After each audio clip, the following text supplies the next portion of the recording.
appointed by the Independence League Baseball. In the field for Game 2 will be Jeremy Mergel, and behind the plates, Nate Montgomery. This umpire introduction has been brought to you by The Blind Guy. The Blind Guy has been providing the Black Hills and surrounding area with beautiful custom window treatment since 2003. Call and schedule your free in-home consultation today with The Blind Guy.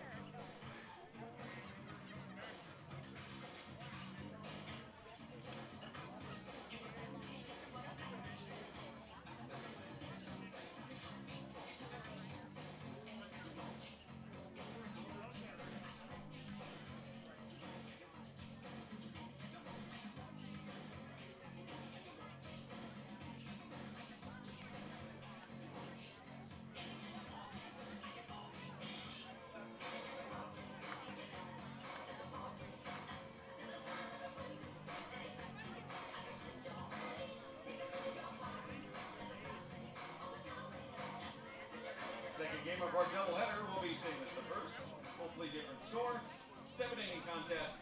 And this game is brought to you by Highmark Credit Union, and the theme is Halloween in June. Don't let your checking account nickel and dime you with fees. Come on over to Highmark, where you have 3 different free checking accounts to choose from, all without service fees. At Highmark Credit Union.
Game 2 of our doubleheader is the final game of a 3-game series with the Nebraska Prospects.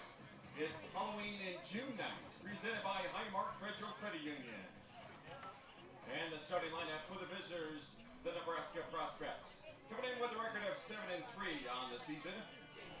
Leading out, number 3, second baseman Easton Swaffer. Batting second, left fielder, number 12, Tyler Palmer. Batting third, number 32, third baseman Cole Kitchens. Batting fourth, number 20, right fielder Jackson Trout. Batting fifth, the beer batter, number 25, shortstop Nathan Cunningham. Batting sixth, number 18, first baseman Caden Young. Batting seventh, wearing number 24, designated hitter Britton Bond. Batting eighth, number 10, catcher Tucker Bradley. And batting ninth, number 2, center fielder Cade Lynham. The starting pitcher for the Prospects for Game 2, number 26, Braden Curtis.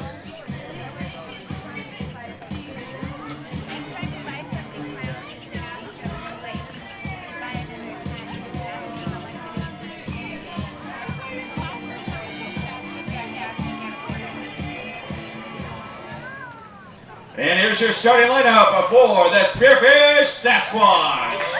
Coming in with a record of 4-6. Trying to salvage this 3-game series. Leadoff man, number 4, center fielder Bryson Hoyer.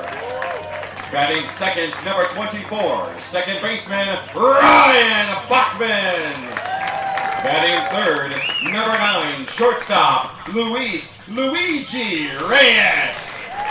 Batting fourth, number 33, first baseman Jack Sutton. Batting fifth, number 35, designated hitter Chaz Crook. Batting sixth, number 2, catcher Christian Soto. Batting seventh, wearing number 14, right fielder Dylan Ritchie. Batting eighth, wearing number 38, left fielder Daniel Thiessen. And batting ninth, number 5, third baseman, Parker Bledgy. Starting on the mound for the Sasquatch in Game 2 is number 18, Nicholas Esparza.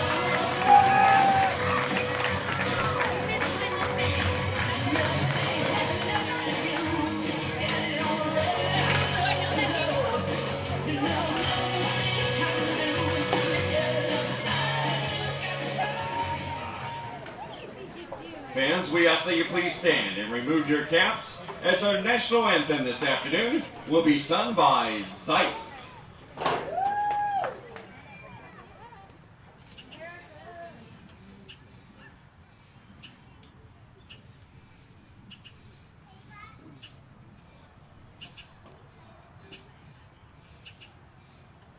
Oh, say, can you see by the dawn's early light what so proudly we hailed at the twilight's last gleam, whose broad stripes and bright stars through the perilous fight for the ramparts we watched were so gallantly streaming, and the rockets' red glow, the bombs bursting in air, gave proof through the night that our flag was still there. Oh, say, does that star-spangled banner yet wave o'er the land of the free and the home of the brave?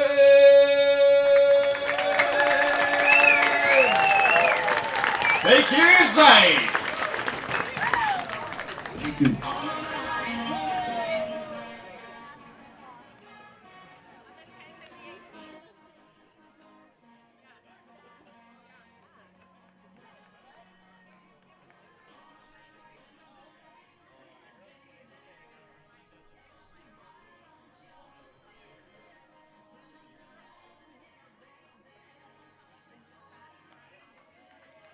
Our ceremonial first pitch this afternoon, Tony Padone from Highmark Visual Credit Union.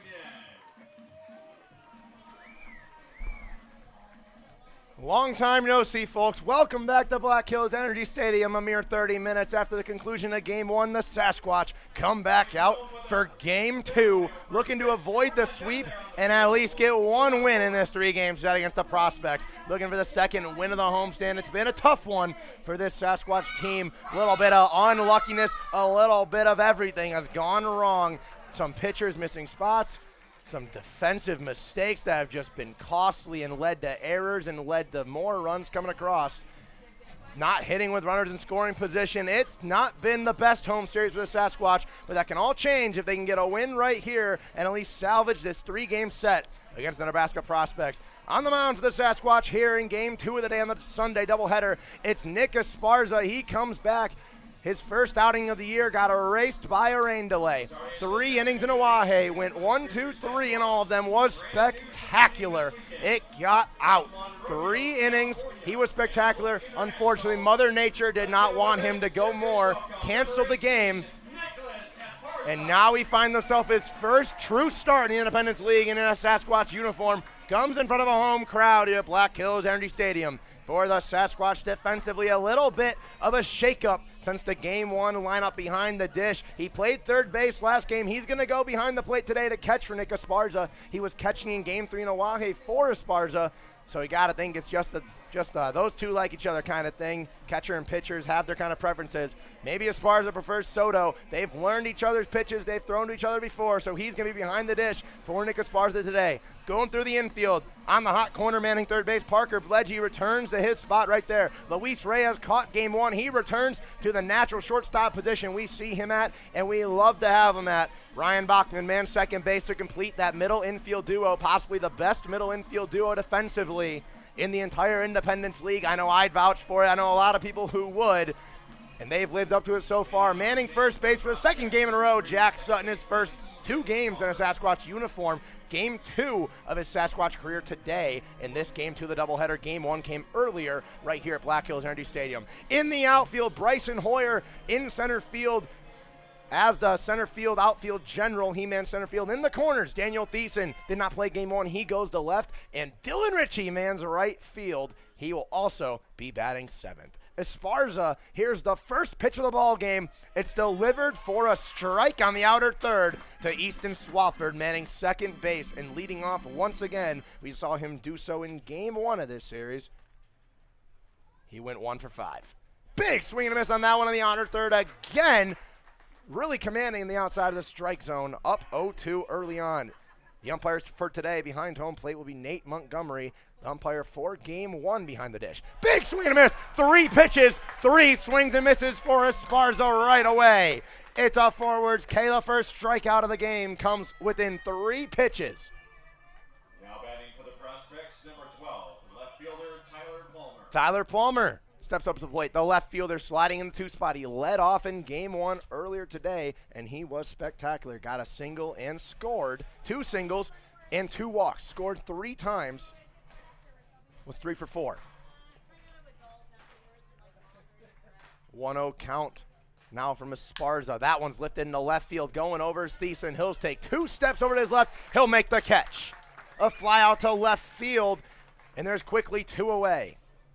Going back to the umpires behind the dish, Nate Montgomery. He was the home plate umpire for game 1 of this series back on Friday night, fireworks night here at Black Hills Energy Stadium, where the prospects walked away with a 6-4 victory in front of a nicely packed crowd here at Black Hills Energy Stadium.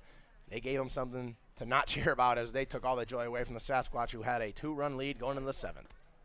First pitch there in the dirt to Cole Kitchens, the third baseman, who also pitched the 7th inning of game 1 to close out the victory for the prospects in the first game. In the field, Jeremy Mergel. He was the home plate umpire in game 1. He goes to the field. They switch positions for this game. 1-0 count, delivers a strike, evens it up at 1-1. Esparza looking comfortable. Budgie playing really close to the line over at third. That one's a ground ball, hit up the middle, right past the outstretched glove of Esparza. Bachmann can't get over in time. It's going to be a 2-out single from Cole Kitchens. Kitchens has been spectacular this season. Came into the series hitting .412 on the year. Went 2 for 3 with a walk, including a solo shot home running game 1 against Oliver Wilson in the second inning up last to left field that nearly cleared the scoreboard in height, just hooked over to the corner. Brings up the cleanup spot, Jackson Trout manning right field once again. He slides into the cleanup spot after the 2-out single. First pitch is called a strike on the inner third by Esparza. Trout in the game earlier today, 2 singles, 2 for 3 with a walk. Never came around to score, was stranded at first 2 times, was stranded at second once. That pitch going to be hit in the left center gap. It's going to drop, and they're going to hold him up at second. So a single by Cole Kitchens and another single by Jackson Trout has runners at first and second for Nathan Cunningham, the shortstop in the 5 spot, with a runner in scoring position early. The second time today we've seen this team have runners in scoring position in the first inning. In the first game, it was Colin Lynham getting a double into center field. He was in scoring position after that. Cameron Murphy forced a fly out to right field and a fly out to the shortstop position. Runners in scoring position now, runner on second and first. Nathan Cunningham comes to the plate. Cunningham did not play earlier. We'll see how he does here. He played in game 1 of this series. Going to hit a ground ball over to short. Luis Reyes gets it, goes to third. Bledgy makes the catch and tags the bag. 2 singles, but no runs. Gets out of it. Nick Esparza starting off hot here in Spearfish, South Dakota. We go to the bottom half of the first. Hoyer, Bachmann, Reyes, the 1-2-3 due up for the Squatch when we come back right here on Spearfish Sasquatch Live. Jet Rogers at Peak Family Chiropractic and Sports Performance. We all take different paths in life. That's why we utilize multiple different treatments here at Peak. Our main treatment is our high-level chiropractic adjustment, but we also emphasize the use of cupping, scraping, vibration massage, trigger point therapy, and active care to promote movement, strength, mobility, and most of all, pain relief. Why travel to multiple locations when you can have total wellness under one roof? Stop in today and let's get you to your peak.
Sasquatch taking the batting box for the first time in Game 2 today. It's Bryson Hoyer leading off for the Squatch.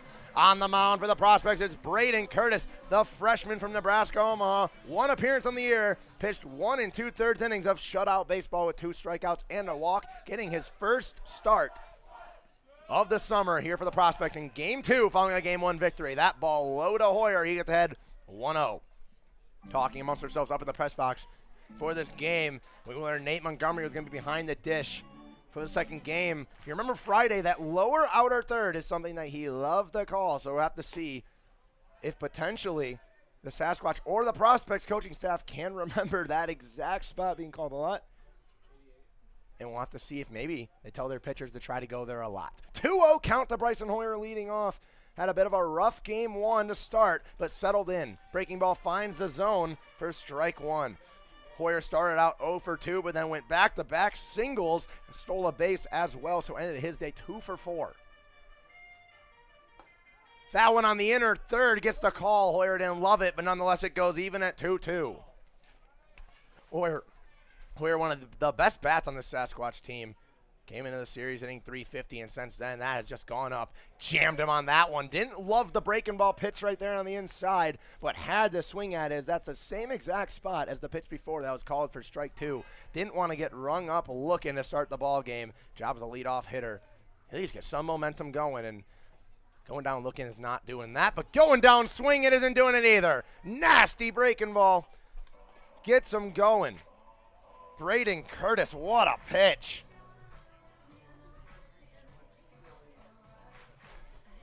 Now batting for the Sasquatch, number 24, second baseman, Ryan Bachmann. Ryan Bachmann up to the plate.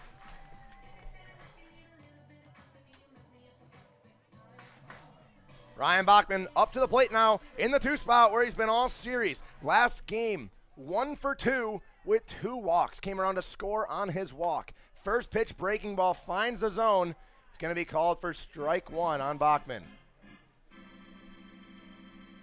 Ryan works from behind a lot. It's almost like they have first pitch strike. It's almost routine when he's up to the plate. Takes that one on the inner corner, so the inner third getting called a lot here in the bottom of the first inning. Got to see if Nick Esparza in the dugout is paying attention to these calls and see if he can try to utilize that himself in the top half of the second. Bachmann falls off the 0-2, and it looked like that might have been called strike three where it was. 92-mile-an-hour pitch. Bachmann with an 0-2 count now working. This is a pitch you gotta put contact on. Strike three, rung him up looking. Back-to-back Ks, swinging on Hoyer and looking on Bachmann. Curtis working fast and early. 77-mile-an-hour breaking ball. Absolutely disgusting on that pitch. Shortstop Luigi Reyes. So 7 times in the 7-inning game one that the Sasquatch got a 1-out base runner. That trend stops now as Bachmann goes down looking for the second out. Luigi Reyes comes up to the plate. Caught game one. He slides over to the shortstop position where he finds himself almost every single game. He goes back to the position the Sasquatch love to have him at. Fans love him there. We love him there in the media, and I can bet you for a fact Coach Jarrett Hunt loves him there because I know for a literal fact that the pitching staff loves him there. Outer lower corner gets called for a strike. And Reyes looking to just get up, get on base, and try to avoid being the third strikeout victim of the inning. He flies that one into shallow territory near the first base side, making chases Young. It's going to go right in the area where no one can get to it. Young, Trout, and Swafford went for it. Landed right in between all three of them with a 1-2 count.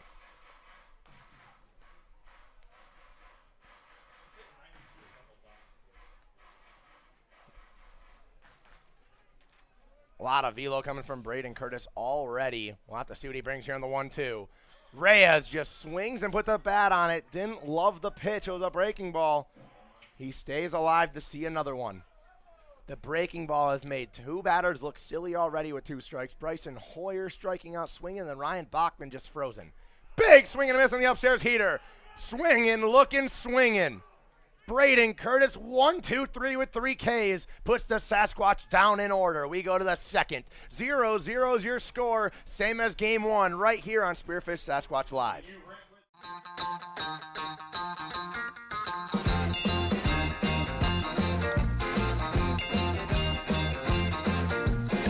I want to shout out to the world so they know my sweet baby loves me so. She got me going, yeah, she turns me on. She loves me, yeah, she loves me, and it blows my mind. Hey, nice play. Yeah, it blows my mind. She's my lover.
Second inning action here at Black Hills Energy Stadium. Caden Young leading off for the Prospects after that 1-2-3, 3 straight strikeouts. Struck out the side with Braden Curtis absolutely dealing. 0-1 count quickly as that one's fouled off. Curtis absolutely dealing. Esparza also looking comfortable out on the mound. They gave up 2 singles, one of them being just a little bloop in the left center gap. Gave up 2 singles, but other than that, looked unreal. That one going to be low. Soto tried to hold his glove out there and get the call. Does not.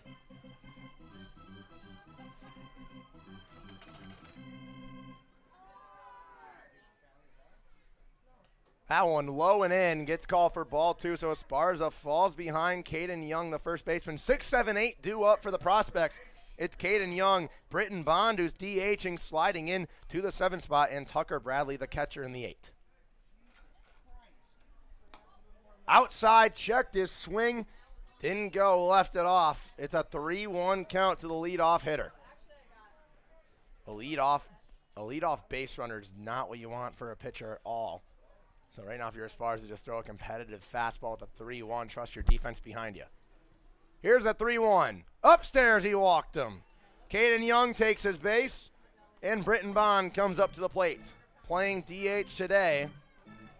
Was in the field for game 1, was behind the dish. Was 1 for 5 with a single in the 4th inning of game 1. Other than that, flew out twice, struck out, and grounded out to first.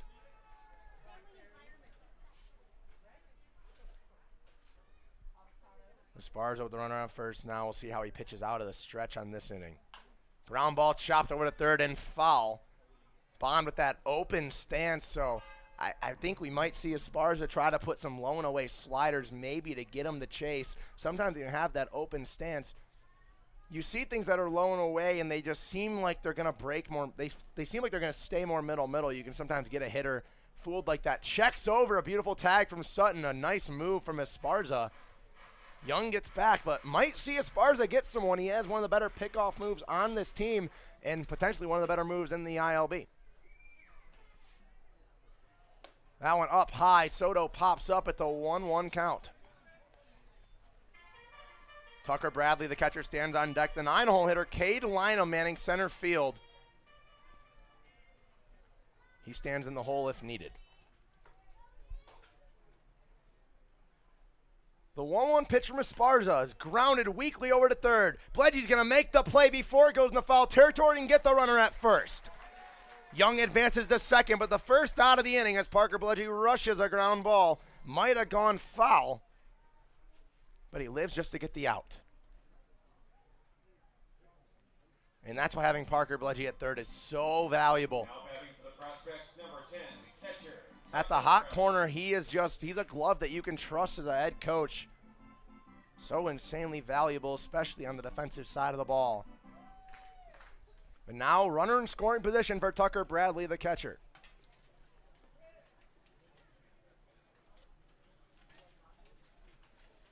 Bradley with another open stance. So C maybe tries to get him to go low and away. That one started in, went over the middle, low. Got him to chase, fouled it off. Bradley, the 6'2", 220 sophomore from Springdale, Arizona. Crowder College, looking for his first hit of the year.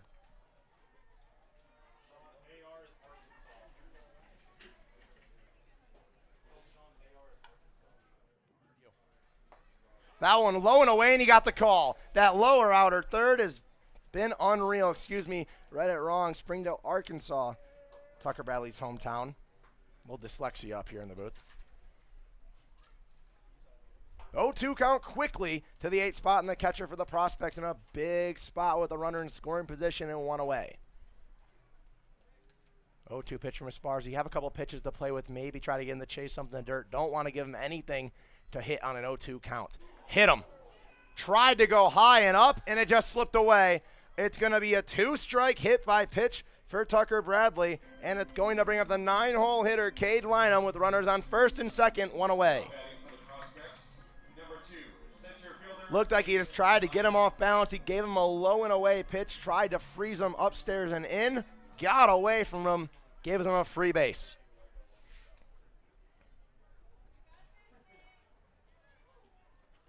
Tucker Bradley has reached base now 5 times this year. Still looking for his first hit, but 4 walks and now a hit by pitch onto his stat sheet. Reyes wants to talk to Esparza. Soto will also go out. We'll get a quick time and a mound visit from the Sasquatch infield. Potentially talking about their plans for the runner at second. Caden Young, that last at bat, had happy feet over there at second base. And I think maybe talking about if there's any way to keep him close, as maybe telling his Spars to not worry about him. Don't really expect the first baseman to take off, but we shall see. Caden Lynham up to the plate, the center fielder, with a big chance to start this game early here in the second inning. Upstairs, ball one for the Sasquatch. This is a big spot. If the Prospects get on the board first here in the second inning, that will be the third game in this series out of 3 that the Prospects have scored a run to go and take the lead first, also in the first 2 innings. A big spot for Esparza, and this would be a big second out if he can try to force a ground ball and just at least get one. Up and outside, and he gets it. A beautiful pitch from Esparza, evens up the count at 1-1. Really locating well on the outer corners. Working the perimeter of the strike zone well. Maybe try a back foot slider on a 1-1. But we'll see. Might just try to keep going on that outer third that worked so well for him in the first inning. It was a low and in backdoor slider, just missed, and it's going to be 2-1. 2-1 count to Cade Lynham. Did not play in the first game. It was his brother Colin that manned left field. Cade Lynham played in game 1, found himself 0 for 4.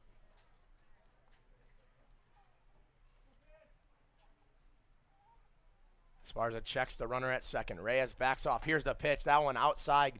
Missed the zone. 3-1.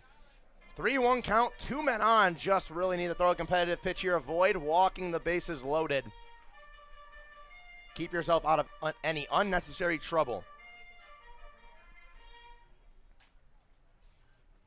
The defense behind him. Is a defense you got to trust. Pledgey at third. Reyes at short. Bachmann at second. Doesn't really get much better than that.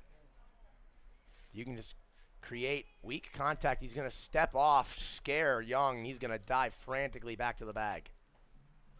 Anyways, if you can just force soft contact and trust this defense,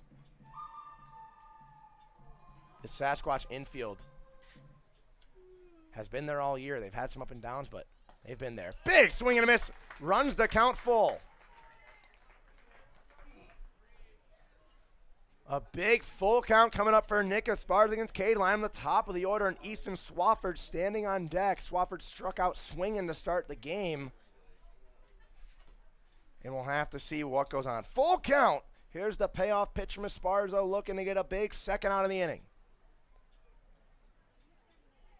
That one's going to be chopped over to third. Pledgey, a diving play. His only play is the first. Cross diamond throw in the dirt. Sutton can't pick it. It'll get behind him. A run will score.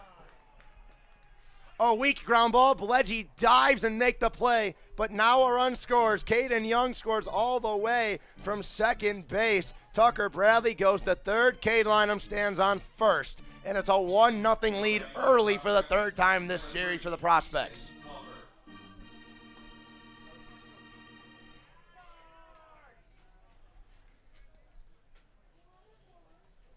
An error by Parker Pledgey, just could not get it done, and a run comes across. Runners on the corners for Easton Swafford.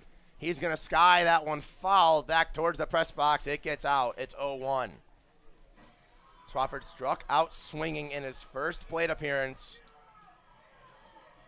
Was hitting .333 coming into this series.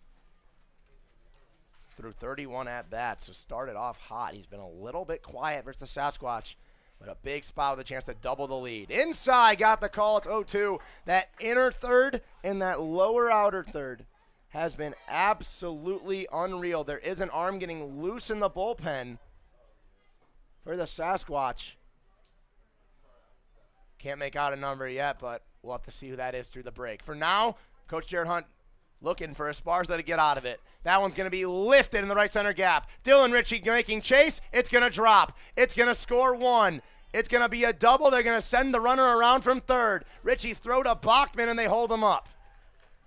Was waving him around, but a good throw in from Ritchie. but it's a 2-0 lead after the RBI double from Easton Swafford doubles the lead. Runners on second and third, and already a mound visit for the Sasquatch. Things have not been pretty here for the Squatch as Sparza let up a shot to right center. Ritchie was on chase but could not make the catch. And the prospects continue to pounce early here at Black Hills Energy Stadium on the Sasquatch. The third game in a row. Game 1 of this series on Friday. They pounced early. We're up 2-0 after 2. Game 1 today. They pounced early as well. Had a big second inning, scored 4, and today in the second inning have 2 with 2 runners in scoring position, a chance to potentially match their Game 1 effort with 4 runs. And has not been full of good starts for this Sasquatch team. Looks to be Joe McBride warming up. We will confirm that when I have a better angle, but that's who it appears to be. Sun glaring into the press box here at Black Hills Energy Stadium, so a little trouble for me to see over there, but it appears to be Joe McBride. Now batting for the prospects, number 12, Tyler Palmer. Tyler Palmer flew out to left field in his first at-bat for the second out in the first. Was one of the first 2 outs when it went 1-2 and then 2 straight singles before retiring Nathan Cunningham on a ground ball over to short. Infield playing in. Big swing and a miss on the first pitch. Out of the mound visit. Esparza recovers well.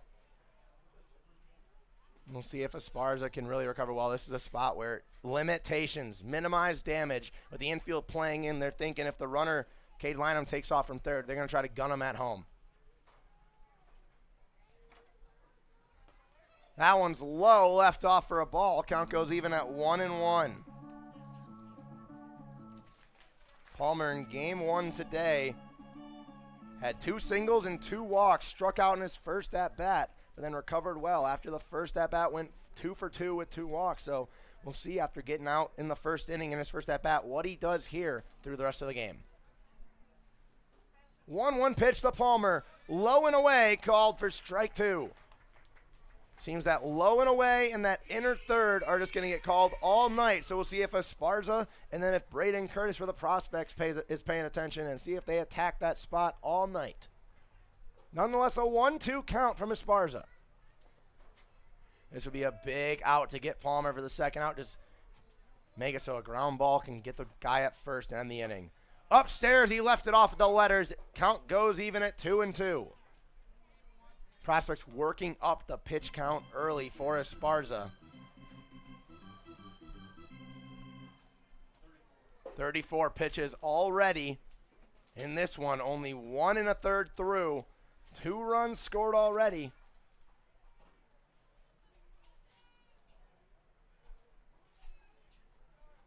McBride getting hot in the bullpen. 2-2 count from Esparza. Swing and a miss in the dirt. He got him to go fishing. Palmer goes down. He goes 0 for 2 on the night. Cole Kitchen steps up to the plate now with 2 away. 1 pitch from potentially leaving this inning with minimal 2-run damage. Now batting for the prospects, number 32, Cole Kitchen. Cole Kitchen singled and was stranded at second. Was one of those 2 hits in the first inning by this prospects team, looking to get another hit on his night, go 2 for 2, and potentially have 2 RBIs. With the outfield playing a little bit back, could see another bloop single. That one outside and up, did not get the call, 1-0. Home plate umpire Nate Montgomery, been consistent so far in both games that he's umpired behind the plate for the Squatch. It's those 2 zones we already talked about. Esparza looked like he tried to go outside again, just missed. Put it more in the middle than he did low. That one upstairs to the letters. That misses high. A 2-0 count to Cole Kitchens. The cleanup spot, Jackson Trout, who also singled last inning, standing on deck. So the 3-4 spot, 2 of the 3 hits for the prospects this game have come from these 2 bats. Be a big, big out for Esparza to get out of this one. 2-0 pitch in the dirt. Soto keeps it in front. It's a 3-0 count to Cole Kitchens. Kitchens closed out the game 1 of the day. The doubleheader closed it out. Went on the mound. We thought he was going to just be a position player pitching. He was throwing 65 miles an hour during warm-ups. First batter comes up. First pitch, 84 miles an hour right past him. Fooled us up here in the press box. 3-0 count. He fouls it off. Count goes 3-1. Rare that you see someone swing on a 3-0, especially with first base wide open in your cleanup spot on deck. But nonetheless, a 3-1 count. Kitchens must have loved that one. Was just late on the heater. Is going to see another pitch with 3 balls. 1 pitch away from potentially getting out. 1 pitch away from potentially loading the bags.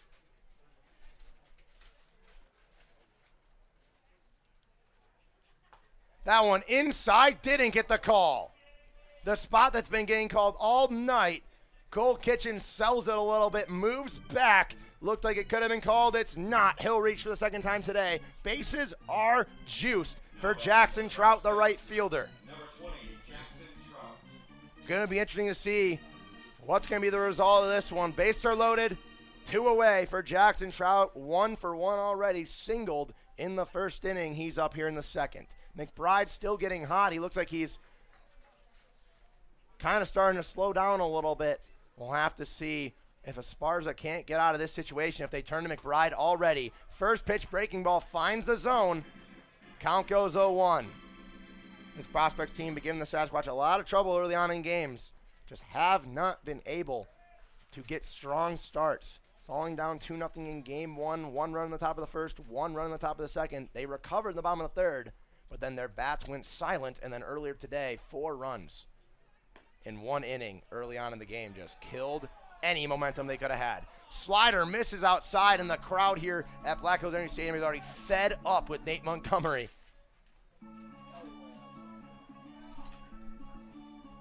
That one definitely missed, but the crowd's still pleasing their displeasure. There's been some calls that have been a little iffy. That one's going to err on more of the solidified ball one. That goes up high. Heater. It's a 1-2. 1 pitch away from actually getting out of this. With runners on first and second and third, and only 1 out, getting out of it with only 2 runs scored, and those 2 runs already being scored. Still little victories. We'll see if Esparza can hand it over to the Squatch bats in the 4, 5, 6 spots. Here's the 1-2. That one's outside. Soto dives and keeps it in front of him. Breaking ball got away, went in the left-hand batter's box. Soto behind the dish for this game. Laid out, caught that one, keeps a runner at third, and prevents a run from scoring. 2s are wild, 2-2 count, 2 away, 2 runs already scored in the inning. Bases are juiced to Jackson Trout. McBride awaits in the bullpen. He has stopped moving. We'll have to see. Here's the pitch from Esparza. That breaking ball misses in the dirt. Soto slides over, keeps it in front of him. Count goes full. 1 pitch away from potentially getting out. 1 pitch away from potentially walking in the 3rd run of the inning. We'll see what Esparza brings here. I'd have to expect a fastball, a competitive fastball I'd have to expect here. Just don't want to walk in a run. If he's going to beat you and hit your fastball and put it in play, I think that's better mentally as a pitcher than walking home someone with the bases loaded. Here's the payoff pitch from Esparza with 2 away. Outside, didn't get the call. A run will walk in. It's 3-0. Jackson Trout gets a walk and gets an RBI on the night. Soto tried to frame it, and Jarrett Hunt wants a word because that one looked like it was in the zone. But Nate Montgomery thought otherwise. Esparza thought it was in the zone. Soto framed it so well. Looked like everyone here at Black Hills Energy Stadium thought it was in the zone. We're going to get a quick talking to. Jarrett Hunt's going to go back to the dugout.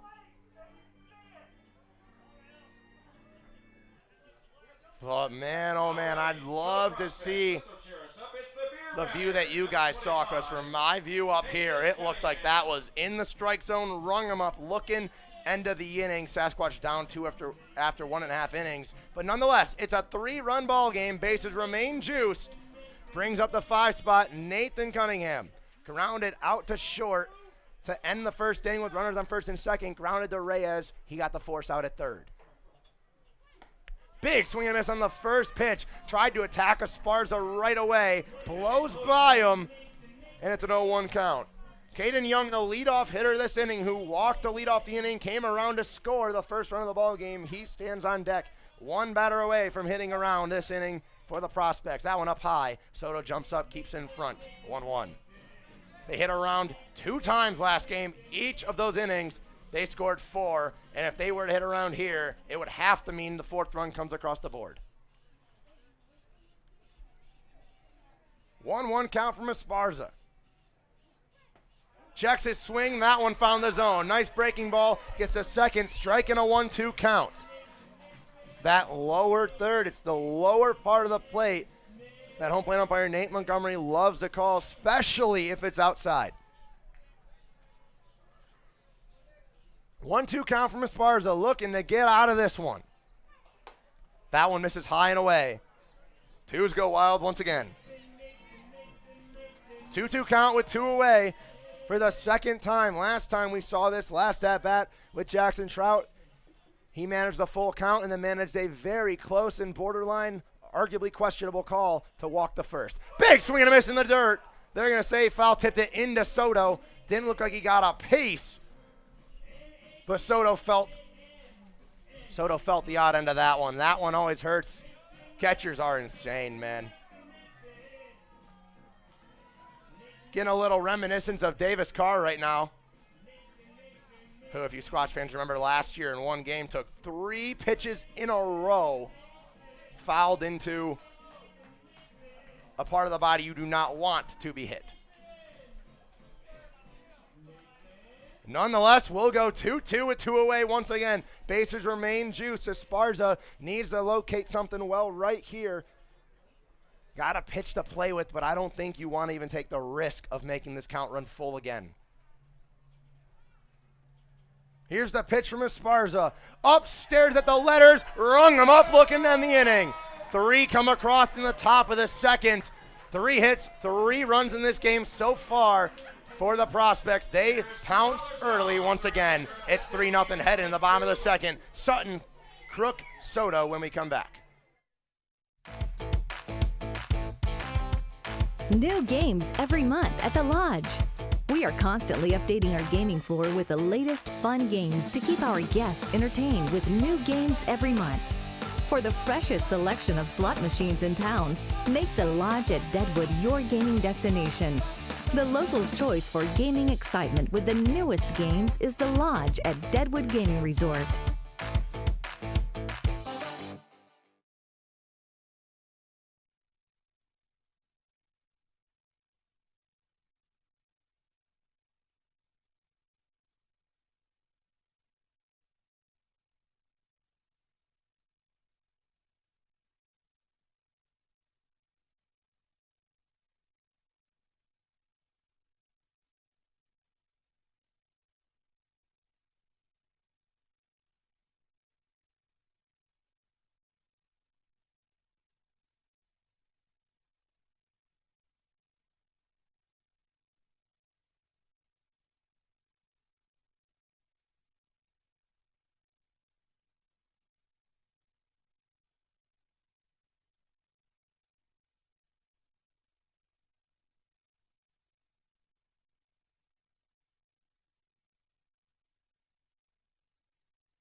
Jack Sutton leading off. He fouls off the first pitch. 3 runs come across the board in the top of the second inning for the Prospects. They pounce early once again.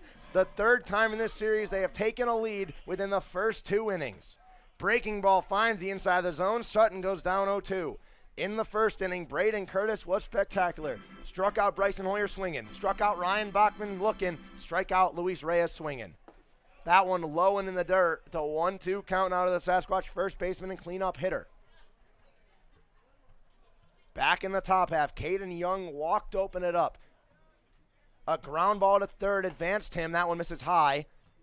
Tucker Bradley was hit by a pitch on a 2-strike count. Cade Lynham advanced the first and a run scored on an error by Parker Bledgy. A double by Easton Swafford into the right center gap, also scored a run. That one's going to be chopped over to short. Collected off a hop and thrown over on a strike by Cunningham. It's not a strikeout, but it's an out. Sutton grounds out to short for the first out of the inning. Chaz Crook, the DH, comes up to the plate. Designated hitter Chaz Crook. Crook in the game earlier today had a 2-run blast in the 4th inning that scored Christian Soto, and then in the 6th had another one to deep left field that just died at the warning track. Arguably, I think everyone in the ballpark agreed that ball was hit better than his home run ball, just caught no wind at all, and behind 0-1. 0-2 is another breaking ball, finds the zone, and Braden Curtis looks sensational so far. Christian Soto standing on deck. Curtis working quick. Big swing and a miss. 3 pitches, 3 breaking balls, and a strikeout, his 4th of the night.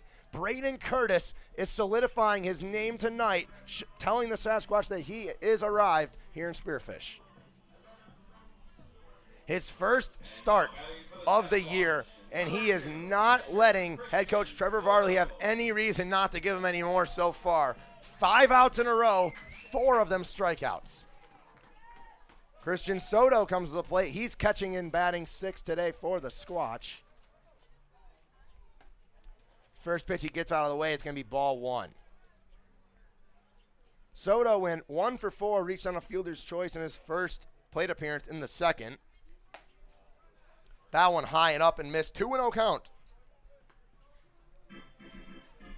Soto scored on his single in the 4th due to that Chaz Crook home run. Now Crook moves ahead of him in the order. Soto's going to chop that one foul towards the prospect's dugout. Count goes 2-1.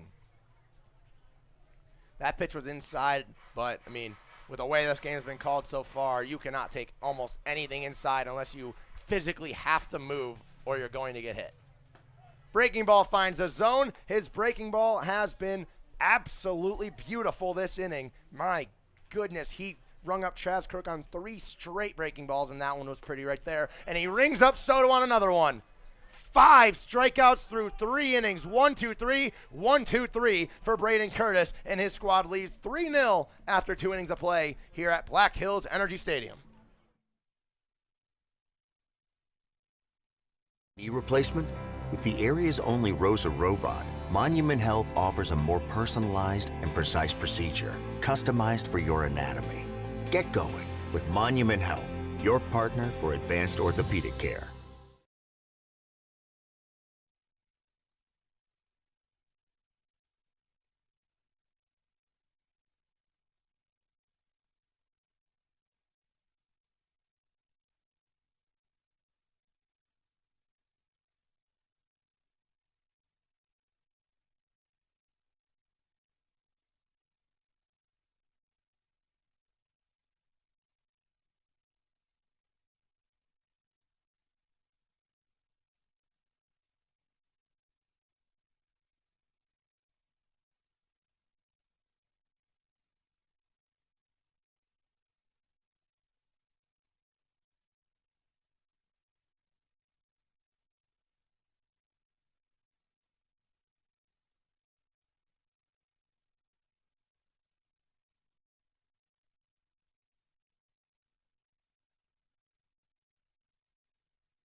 3-0 going in the third inning. Nick Esparza back out onto the mound.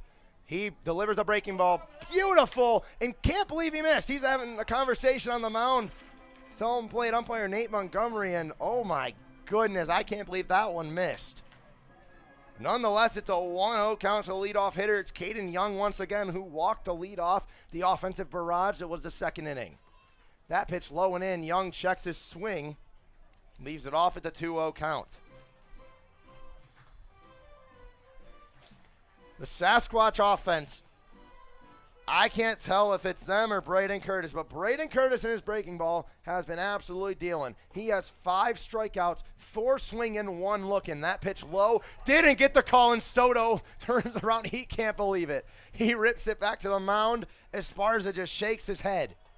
It's almost like the ball's got to be down the literal middle for it to even be remotely close. Unreal, a 3-0 count to Caden Young. That one gets called. It's about time. 3-1. Working back.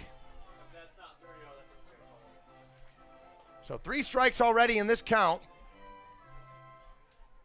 Esparza looking for strike 4. 3-1 count.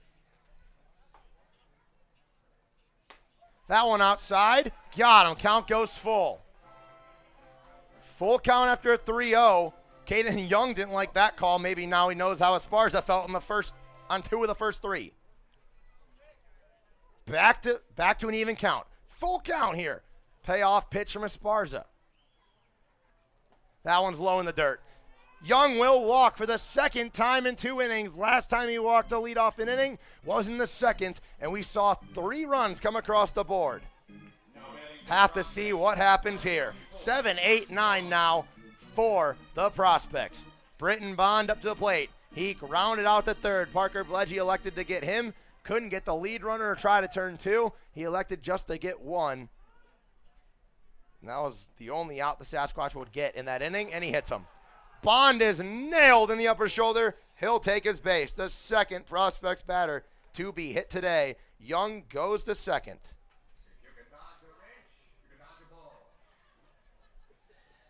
Ball got away from Esparza. Athletic trainer is going to take a look, make sure he's okay. I think they're going to say that got a piece of him in the head. They're going to make sure he's good to go. An 83-mile-an-hour pitch to the dome. That doesn't sound fun. I can't lie. Giving him a test. And he passed. Got an A+ on that test. He gets the pleasure of going to first base now. He gets to stay in the game. He gets to go to first. Britton Bond walks to first. Caden Young goes to second. Tucker Bradley, the 8th spot. He was hitting his last plate appearance. He comes up. Mound visit right now from Jared Hunt. McBride standing and looking in the bullpen. We'll see if he turns to him or if Esparza gets another batter.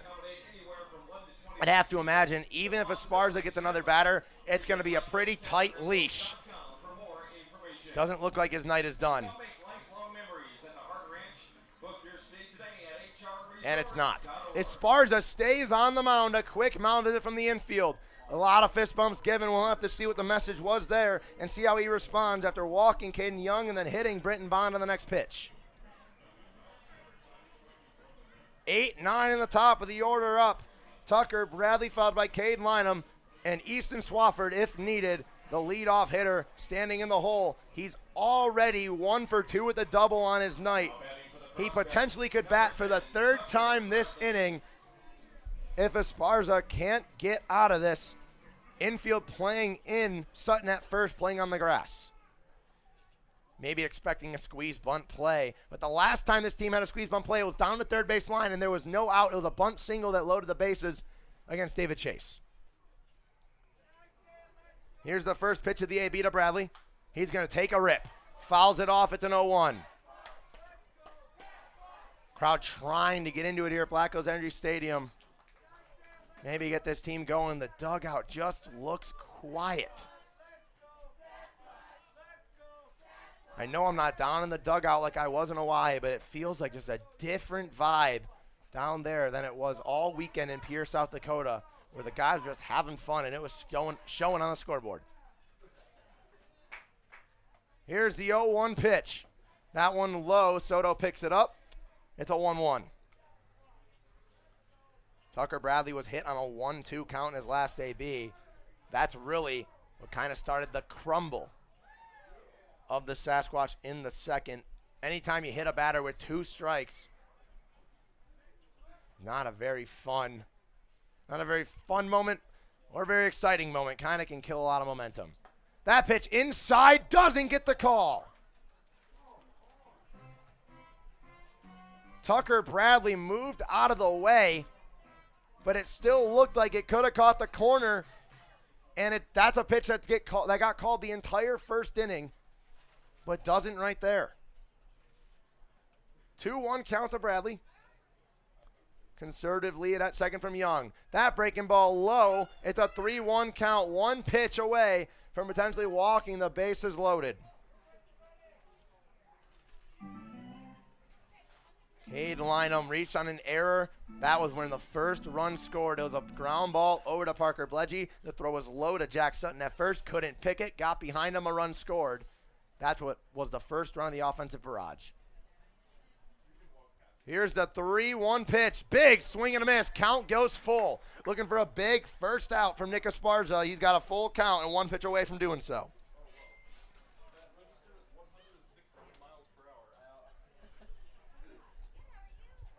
Gotta hope for simply just a fastball right here, you gotta assume.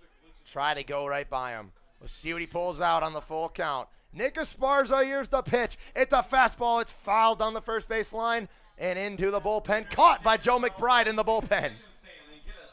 We'll go full once again to Tucker Bradley. Bradley hasn't got a hit all season. I got to think just attack him with fastballs on the full count. Make him beat you. You don't want to hand him out another free bag. That's how you lose games, handing out free bags, especially to the bottom part of the order.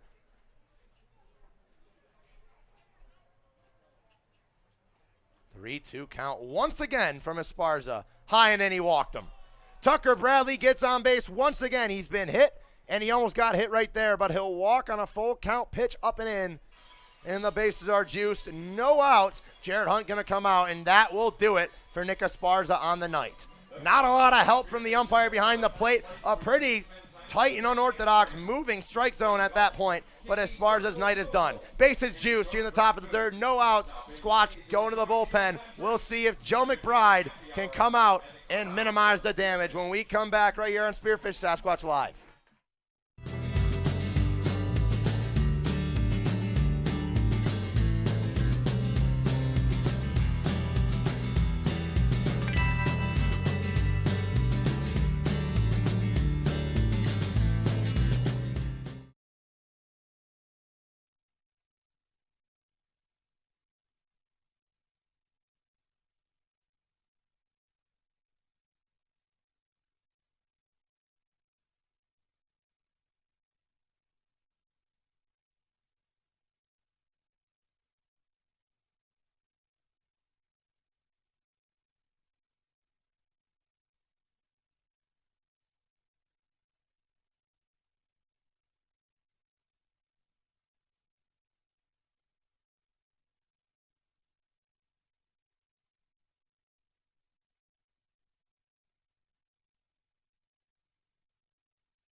Joe McBride out of the bullpen for the Squatch with bases loaded, no outs, infield playing in. First pitch misses outside for Cade Lynham.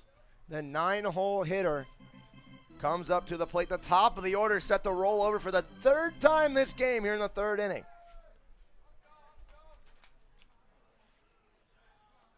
McBride, the redshirt sophomore from Everett Community College, has appeared twice in 3 2/3 innings. That pitch at the letters gets the call, evens it up at 1-1. 5 strikeouts in those 3 2/3 innings. So we'll have to see if he can try to minimize the damage and keep this game, keep the prospects' run total at least to a handful. That one fouled off at the 1-2 count. If you leave this with the deficit still being less than a handful, I think that's considered, I think you got to take that as a moral victory. This is a tough spot to be in as a relief pitcher. Coming in with bases loaded, no outs. We saw Gunnar Thompson come in with bases loaded and 1 out last game. Got the first out of his night to get 2 outs, but then a single to the left field that scored 2. That one's in the dirt, gets away from Soto. The runner stays put. He would have made it home. Not sure why he stayed. But thank you for doing that, because now it's 2-2. Still no outs. Bases are loaded, and it's still just 3-0.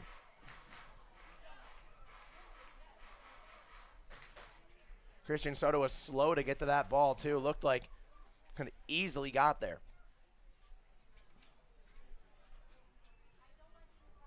If Young would decide to take off. That one in the dirt, checks his swing. Count goes full. A full count with bases loaded. They did offer, he did not go. Full count, bases juiced with no outs would be a huge first out for the Squatch as they try to get out of this jam. We will have to see this full count pitch from McBride. I'd expect a fastball, a competitive one at that. Up and out. Just missed the zone again.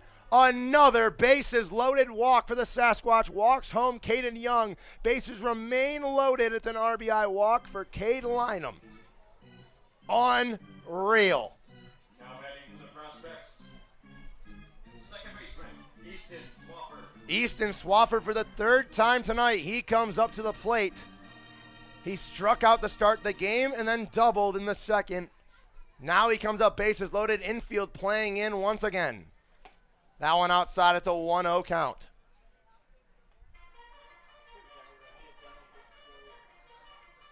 It's a 4-0 lead for the Prospects once again. They led by 4 earlier in game 1. That was a 4-run second inning, and now a chance to make it even more. Really put the hurt on the Sasquatch. That one at the letters. Call the strike. 1-1 count. 1, 2, 3 now. Do it for the 3rd time. Swafford, Palmer, and Kitchens. Blows by that one. It's a 1-2.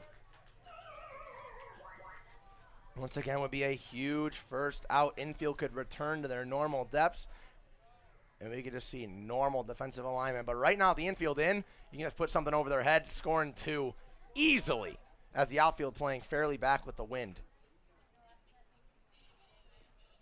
Breaking ball tried to go front door, couldn't get it. Tried to start out, go in on the break, and catch the zone. Missed. Count goes even at 2-2.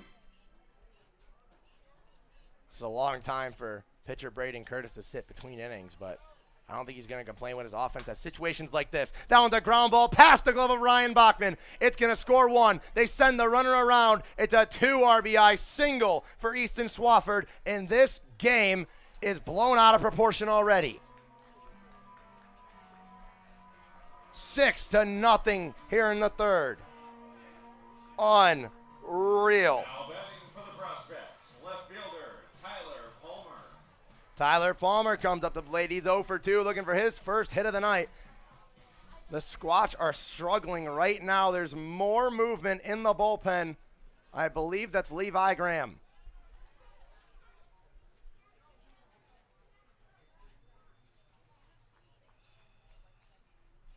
Palmer looking for his first hit of this game. He was sensational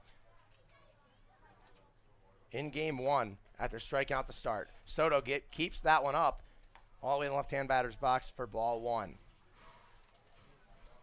Palmer struck out to start game 1, recovered well, getting on base all 4 times after that. Flew out to left to start this game and struck out his last at-bat. We'll have to see if he recovers this time as well. That one up and in for strike 1. Count goes even at 1-1.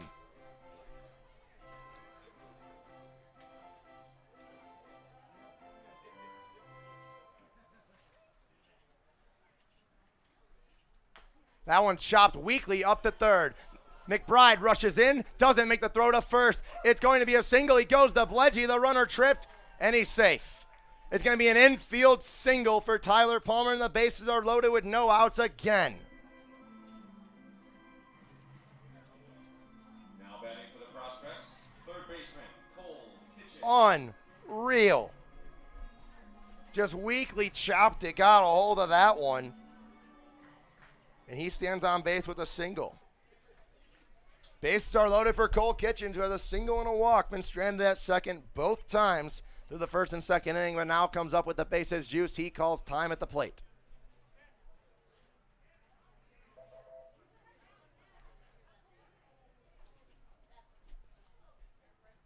He's homered already in this series. Breaking ball finds the zone for strike 1 from McBride.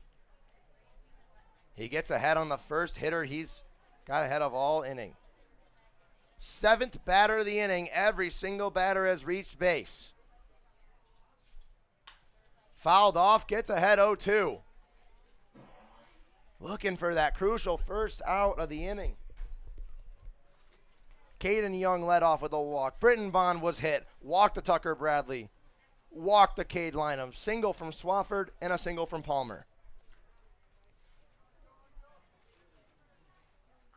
Right now, just 2 for 2 at the plate this inning. That one's flown out the right field. Dylan Ritchie going back at the track. He'll make the catch, but it's deep enough to score a run. 1 run will score. It's going to be an RBI sac fly for Cole Kitchens.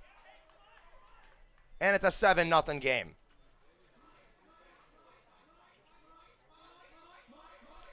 Runners at the corners as Easton Swafford advanced from second to third. Tyler Palmer stays at first. 7-0 is the score. All of Nick Esparza's runs have come across. All runs on the base paths now belong to McBride. 1 away for Jackson Trout. He's walked and singled in this one. Has not made it past first base. Been stranded both times. Jarrett Hunt making a little walk over to the bullpen, probably to see the progress of Levi Graham warming up.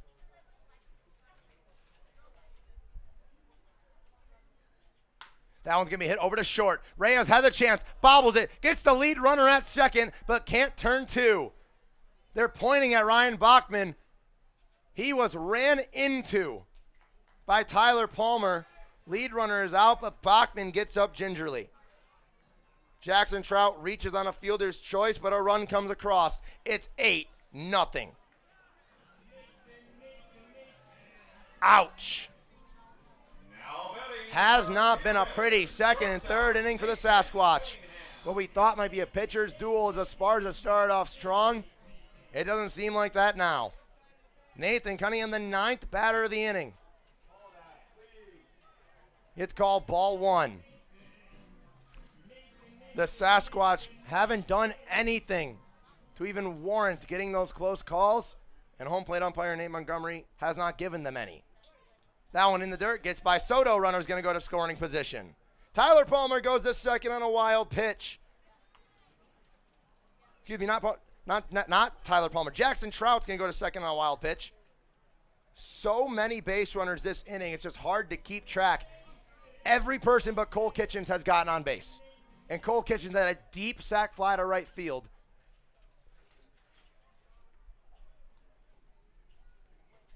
But Jackson Trout stands on second. 2-1 pitch after that one's fouled off.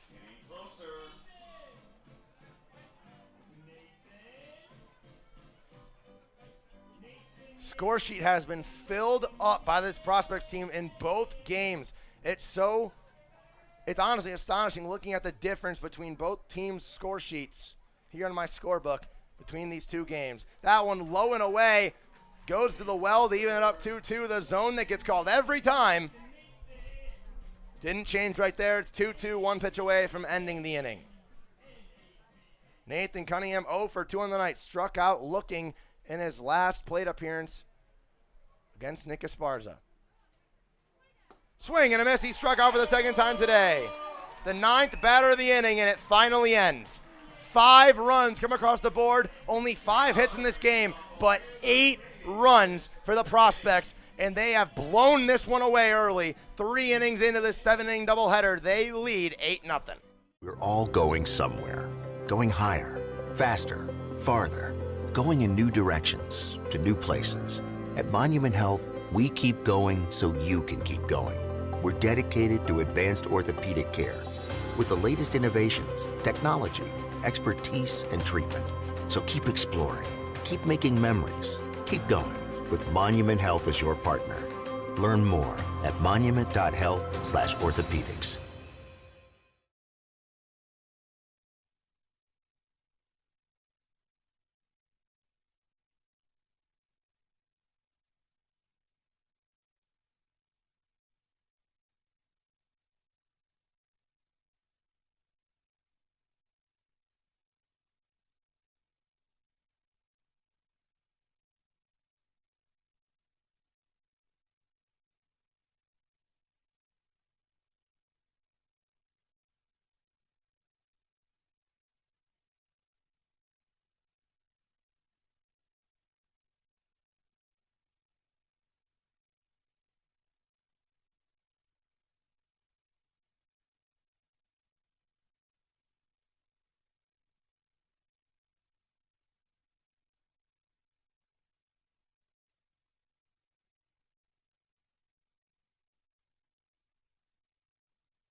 Dylan Ritchie leads off in the bottom of the 3rd inning. We thought it would never come, but it's finally here. The Sasquatch have gone 1-2-3, 1-2-3 with 5 strikeouts offensively. But Dylan Ritchie's going to get on base. He's hit by a pitch. The first base runner allowed by Braden Curtis is via a hit by pitch. And it's to Dylan Ritchie, the right fielder.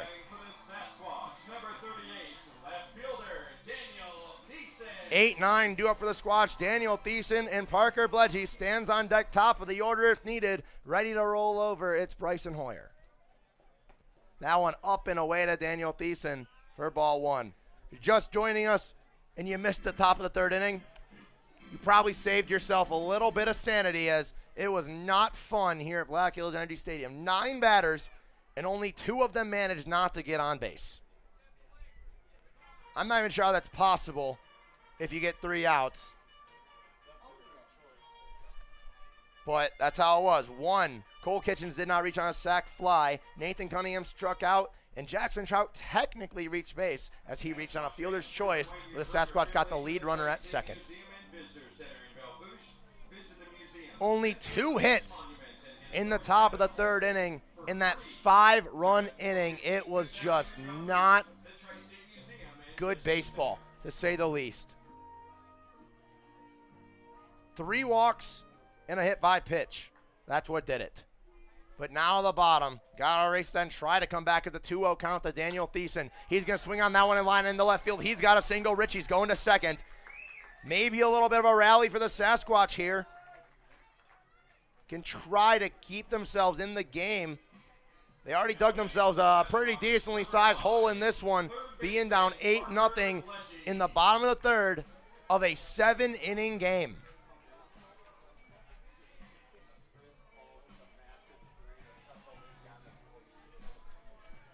Parker Bledgy comes up to the plate now for his first plate appearance. Top of the order, Bryson Hoyer on deck.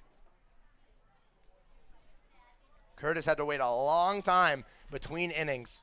5 runs and 9 batters that were all worked counts that were walks. That one's going to be a ground ball to second. This could be 2. Swafford's going to try to tag him. He got out of the way. Bledgy's going to reach. What just happened? Oh, my goodness. Daniel Thiessen Euro-stepped Easton Swafford at second base. Bases are juiced. Top of the order. I don't even know how to score that. We're just going to give Parker Bledgy the hit because, my goodness, Easton Swafford thought he could try to tag the runner. Daniel Thiessen hit him with a Euro step. I can't tell if we're playing baseball or basketball. But Danny's so tall, he probably can do both pretty well. Trevor Varley not very happy about that one. He wants Daniel Thiessen out. He wants Daniel Thiessen out because he went out of the baseline, but he really, I mean, he didn't have a choice unless he wanted to absolutely just plow Easton Swafford over and probably benches clear, and we're probably not finishing this game. Bases are juiced. Top of the order, Bryson Hoyer struck out swinging, one of 5 strikeout victims. First pitch swinging in the dirt. Took a big hack at that one. Strike one.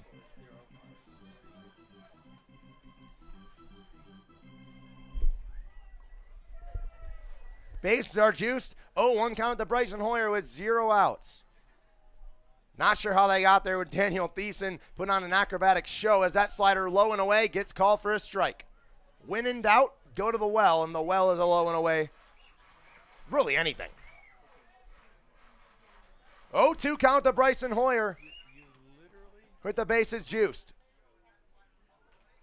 Fouls that one off. That went off the hand. It looked like it might have hit the throwing hand of Tucker Bradley. That one hurt.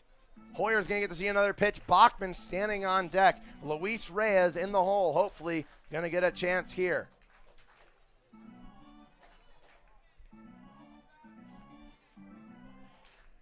Oh, 2 once again to Bryson Hoyer. Here's the pitch. Outside and low, and it gets called. Rung him up. Looking, Hoyer's gone down twice.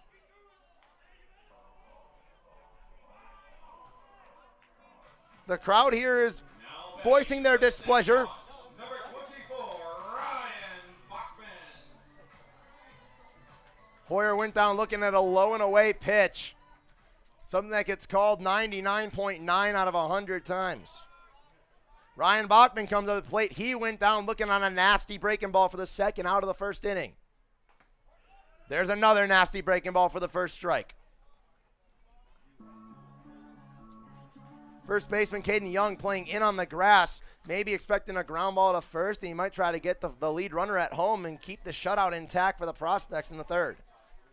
That one way upstairs. Bradley pops up. It's a 1-1 count. 91-mile-an-hour pitch. Doesn't matter how quick it is if it's going to be that high. But showing the velo early on is Braden Curtis. 1-1 count to Bachmann. Here's the pitch. Checks his swing on the breaking ball. It's going to be called strike 2. Curtis getting right back in this one. 1 pitch away from potentially having 2 away after starting out in a situation that looked like the Squatch could make an indent to the lead. Bachmann went down looking in his last at-bat on a breaking ball. See what he brings him here. That one's going to be lifted high in the air to the left center gap. Giving chase. Looking up. It's gone! Ryan Bachmann cuts the 8-run lead in half. A grand slam.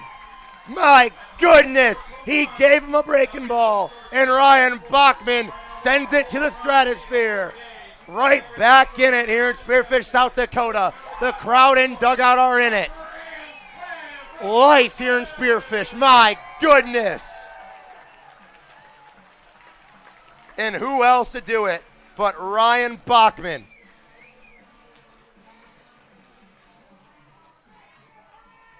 My God.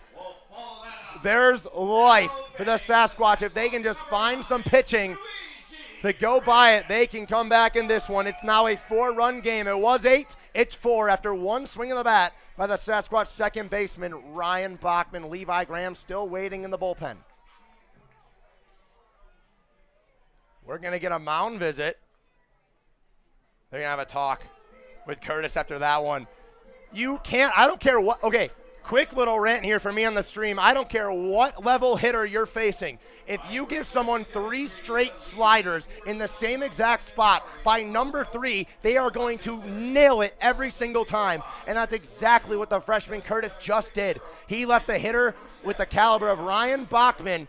He gave him 3 straight sliders in the same spot, and Trevor Varley is heated. He is pissed, and he's going to get tossed. I guarantee it. He's in the umpire's face. He cannot walk away from that. There is no way that Jeremy Mergel's not going to toss him from the game.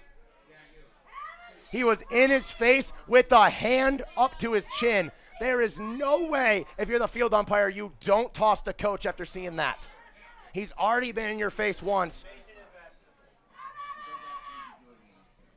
I just don't see a world that you can allow him to stay in that dugout, especially when he's already been in your face once.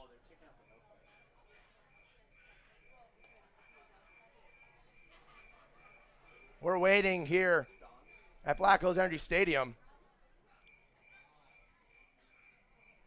Not quite sure what's happening. Waiting for Luis Reyes to get a crack at it. Bases are empty for him, and they did. He is gone, so I couldn't believe they weren't doing it. We didn't get a toss signal, but head coach Trevor Varley is tossed from this one after having a bit of a reaction over at first in the crowd. He tips his cap. Well, he's going to get a comfortable seat on the bus.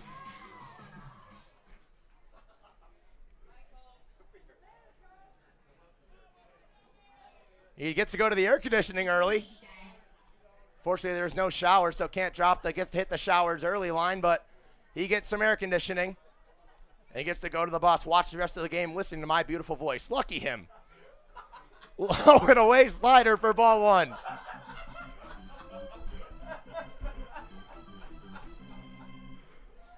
Luis Reyes, with bases empty, takes strike 1. It's a 1-1 count.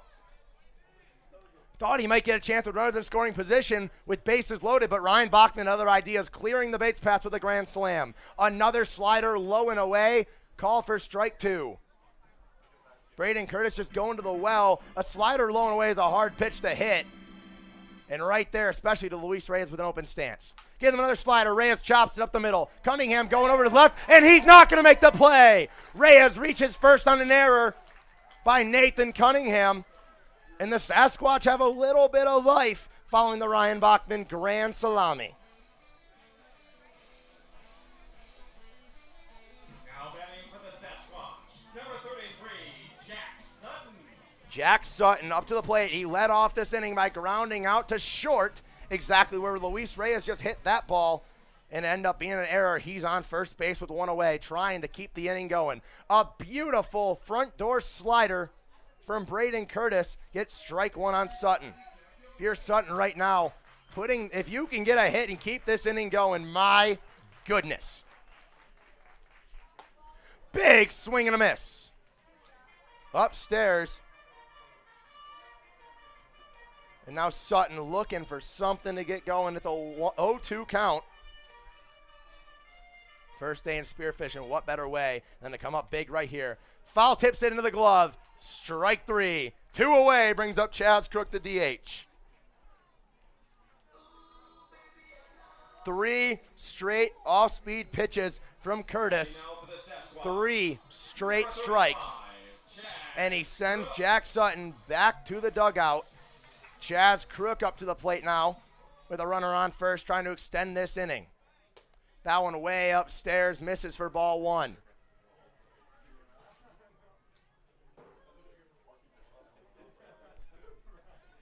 One 0 count to Chaz Crook. He struck out swinging to Curtis back in the second. Reyes takes off. The throw's going to be low. Luis Reyes has a stolen bag. Props to Nathan Cunningham for grabbing that one. It got past second baseman Easton Swafford. Cunningham snagged it before going to the outfield. Would have meant Reyes went to third, but nonetheless, Luis Reyes has a stolen bag on his night. He continues to do everything, and right there gets a beautiful jump and a stolen base. Now in scoring position for Chaz Crook. That one low and away, but missed in the dirt. 3-0 count to Crook. On deck, Christian Soto struck out swinging in his last plate appearance. And then Dylan Ritchie, who was hit by a pitch and started this beautiful inning for the Sasquatch where they have scored 4. Low and outside, that one hits the zone. Auto take from Crook. It's a 3-1. Right now, if I'm Curtis, I'm giving him a slider. I'm throwing a slider low and away. He's been locating it so well. That's what I'm throwing right here. Let's see what he does. Fastball low and away, gets the call. Crook doesn't love it, but it's a full count after starting 3-0. 3-2 count, 2 away. Reyes going to get a head start. Swing and a miss. He dropped it. Crook takes off. The throw from behind the plate is going to be in time. Didn't realize it at first, and it comes back to bite him. 4 runs come across the bottom of the third for the Sasquatch. Ryan Bachmann's grand slam puts him right back in the game and instills a little bit of life here in Spearfish. We'll be back with the 4th inning here in Spearfish Sasquatch Live.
Caden Young going to lead off here in the top with a 4th inning for the Prospects.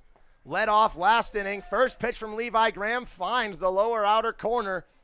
I should start saying the well of the lower outer corner because it's pretty certain that's going to get called every single time. It's an 0-1 count. Out of the bullpen, Levi Graham for the Sasquatch. Jarrett Hunt turns to him to try to keep this one within 4. That one in the dirt gets by Soto. And count goes 1-1. This is Graham's 4th appearance on the season. Started game 2, in Dickinson. That one up high, misses 2-1. Saw Graham against the Sockeyes. Didn't love the outing, but Levi knows that he's got to throw more competitive pitches if he wants to earn a spot and trust in head coach Jarrett Hunt, and he's up for the challenge. 3-1 count to the leadoff hitter, Caden Young. Ball 4. He walks for the 3rd time And this is a little bit scary. If history repeats itself, he walked to lead off both innings where the prospects scored 3 and 5 runs respectively. It all started with a Caden Young lead-off walk. Brings up Britton Bond, the DH. He comes to the plate. Keegan Weston going over to the bullpen, so we will see another pitcher warm up, or at least start getting loose. We'll have to see who makes their way over. 1-0 count to Britton Bond as that one misses low. That one gets hit softly in the right field. It's going to be a bloop single. They're going to send Young over to third. Richie's going to barehand it, get the throw into Bachmann. It's another single for Britton Bond, and this could be dangerous. It could be another offensive barrage of an inning for the prospects if this doesn't get under control quick.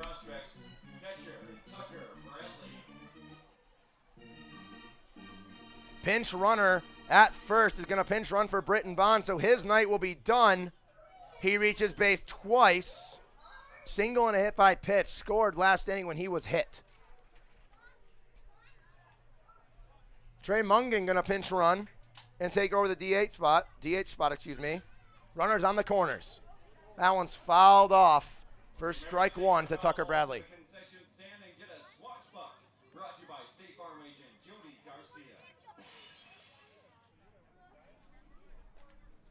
It's an 0-1 count to the 8 spot. Cade Lynham standing on deck. Bradley was hit and walked. He hits a weak one up the first base line. Soto goes over to first, gets the out. The play at the plate. Soto can't get to it. A run will score. Unreal. Soto rushed up on that weak ground ball. Got the runner at first. Sutton had to turn around and fire it home as Young took off. And the throw just wasn't on the money. It was rushed, and Caden Young's going to score and get a run.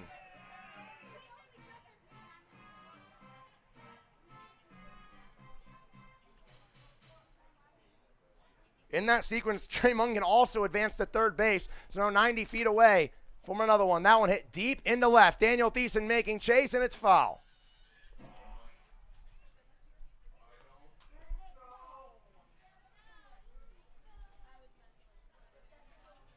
Line them up, top of the order, Easton Swafford on deck.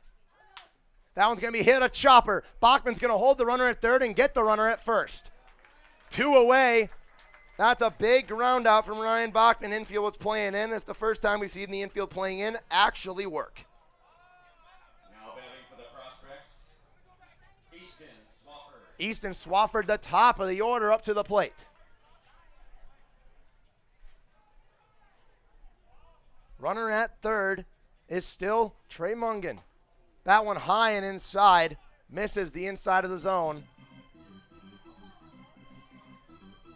Going to be called ball one and a 1-0 count. Tyler Palmer standing on deck. He's 1 for 3. Easton Swafford has a single and a double with 2 runs scored on his night. 2-0 count now from Graham as he missed that one low. Graham needs to put a competitive fastball in here. And he does. Upstairs, but he didn't get the call from Nate Montgomery. 3-0 count. 1 pitch away from giving it to Tyler Palmer and giving Swafford a free bag over at first.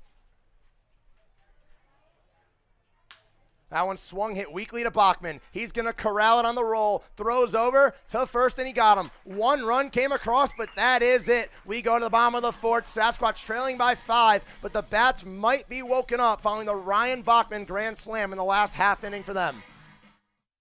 We're all going somewhere. Going higher, faster, farther. Going in new directions, to new places. At Monument Health, we keep going so you can keep going.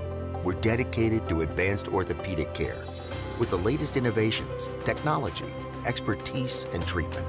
So keep exploring, keep making memories, keep going with Monument Health as your partner.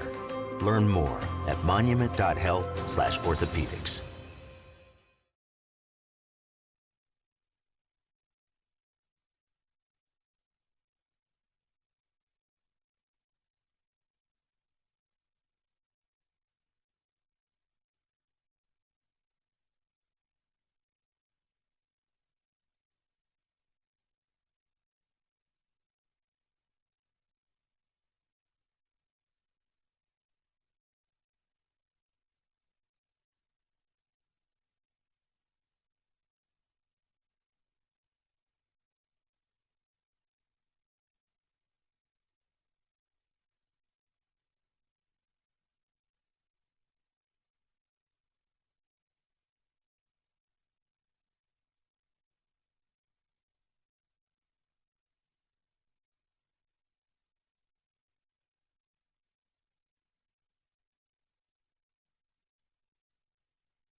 bottom four in the Sasquatch trying to salvage a comeback here at Black Hills Energy Stadium.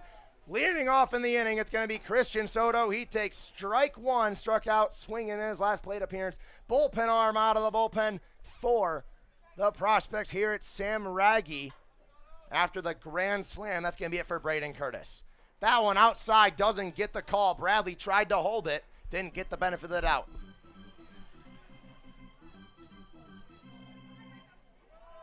Two straight strikeouts to end the last inning from Sutton and Crook. We'll hope Soto can start this one out differently. He pulls that one down the third base line, but foul. Gets behind 1-2, was way in front of that pitch. But if he can straighten it out, he made solid contact with that one.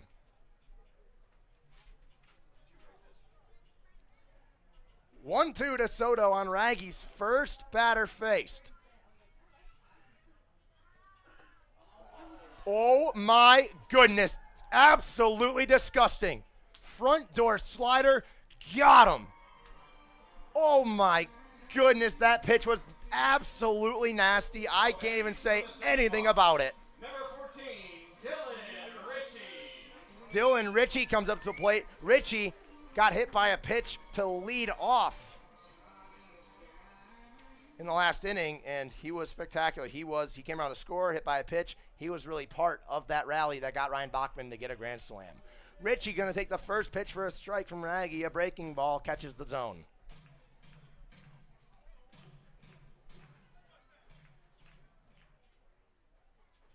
Big swing and a miss at that one in the dirt. Goes down 0-2. On deck, Daniel Thiessen. He singled in his only plate appearance so far. He was part of the three base runners on base. It was him, Ritchie, and Parker Bledgy. Thiessen and Bledgy both had singles. Ritchie reached via getting struck by a pitch. 0-2 from Raggy. Here's the pitch. Outer third in the dirt. Bounces. Bradley keeps in front of him. Doesn't matter, though. No one on bags. And it's a 1-2 count. This is the part of the order that started the rally last inning. Let's see if they can do it again. Dylan Ritchie potentially can get on here.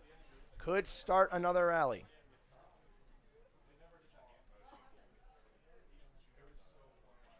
Here's a 1-2 count. Upstairs, rung him up. Can't believe it. But Dylan Ritchie's going down looking. That's two straight strikeouts for Raggy out of the bullpen.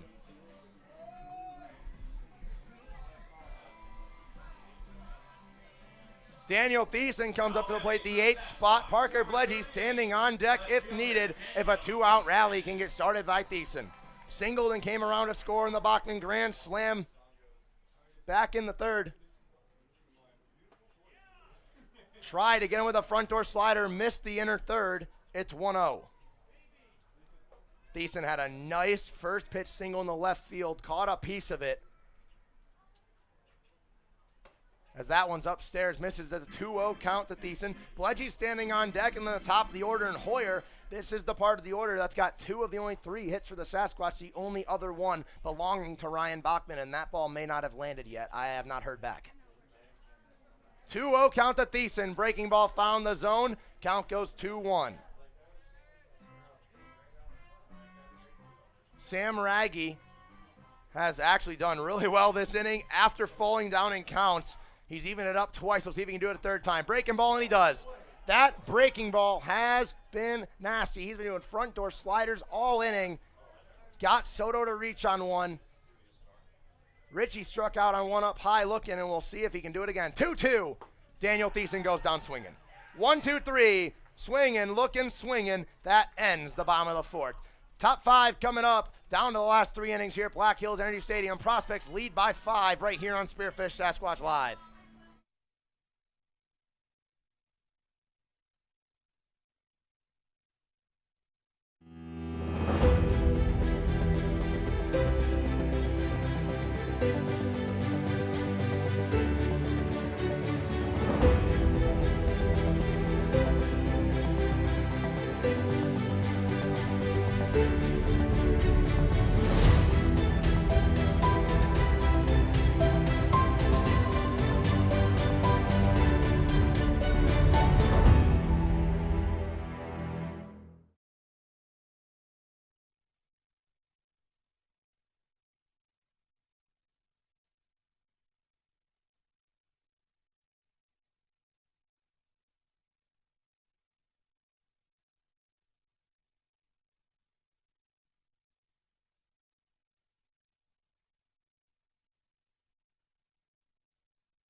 Top 5, bullpen arm for the Squatch. They trail by 5, looking to keep it that way and give the offense a chance to chip away as we go to the final 3 innings of Game 2 of the doubleheader. 7-inning doubleheader. We're in the top of the 5th. 9 outs remaining for the Sasquatch offense. The pitching staff and defense looking to keep it just a 5-run deficit and try to get the offense going. Kyler Miratello out of the bullpen for the Sasquatch. Freshman from Hawaii University, from Sioux Falls, South Dakota, but elected to go all the way to Hawaii to play Division I baseball. He delivers that for a strike. Has appeared once for the Squatch, but that was his first collegiate inning ever, and I can just imagine how nervous that he probably was on that mound. Delivers strike 1 to the leadoff hitter. That pitch blows by him for strike 2. Tyler Palmer couldn't catch up to that one and quickly down 0-2. Palmer 1 for 3, singled and scored in the 3rd. Was on deck after the ground out to Ryan Bachmann last inning. Outer third doesn't get the call. A close one right there. Probably could have gone Kyler's way. It doesn't. It's a 1-2 count. Palmer flew out to left and struck out in the 1st and 2nd inning. And that one hit him. Breaking ball on the inside, got a piece of him. If he went to swing the bat, Soto's going to argue that he started his swing and it hit him, so it should just be a foul ball. But nonetheless, they're going to give it to Palmer. Palmer's hit to start out the 5th inning.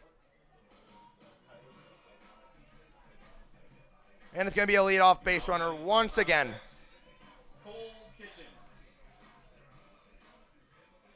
Every inning but one, a leadoff base runner. Easton Swafford struck out to start the game, and since then, it's actually been Caden Young every single time. He has walked to lead off the inning 3 straight times. This time, it's a Tyler Palmer hit by pitch. Brings up Cole Kitchens, 1 for 1, a single, a walk, and a sac fly. That one outside for strike 1. Locating the fastball well so far as Miratello.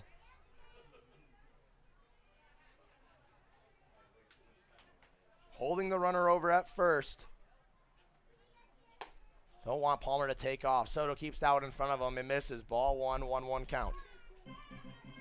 Kitchens has done a little bit of everything today. He has a single, a walk, and an RBI from a sac fly in deep right field that if the wind was a little bit more and blowing in that general direction, it probably would have hit that storage unit. 1-1, that one's flown into right field. Dylan Ritchie giving chase, but we'll run out of room. It's a 1-2 count to Cole Kitchens. Jackson Trout standing on deck. Nathan Cunningham in the hole if needed. The 3-4-5 spot.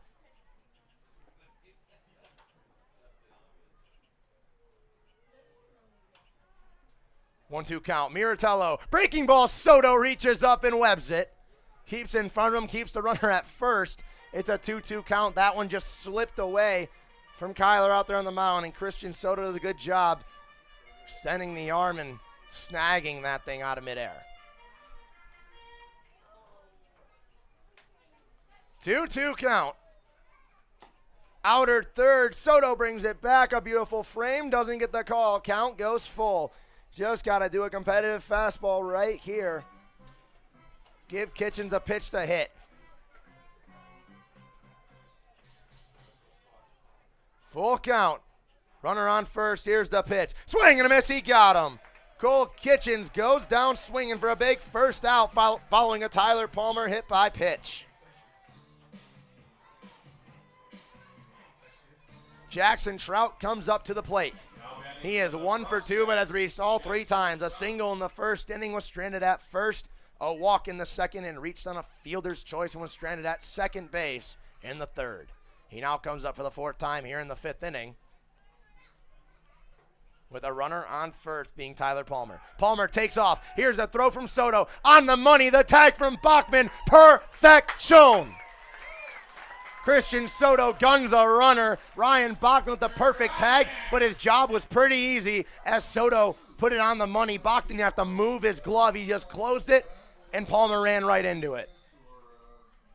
A perfect throw from the catcher behind the dish, Christian Soto, And there's 2 away to Jackson Trout. That one in the dirt, bounces a good 3 feet in front of the plate for ball 1.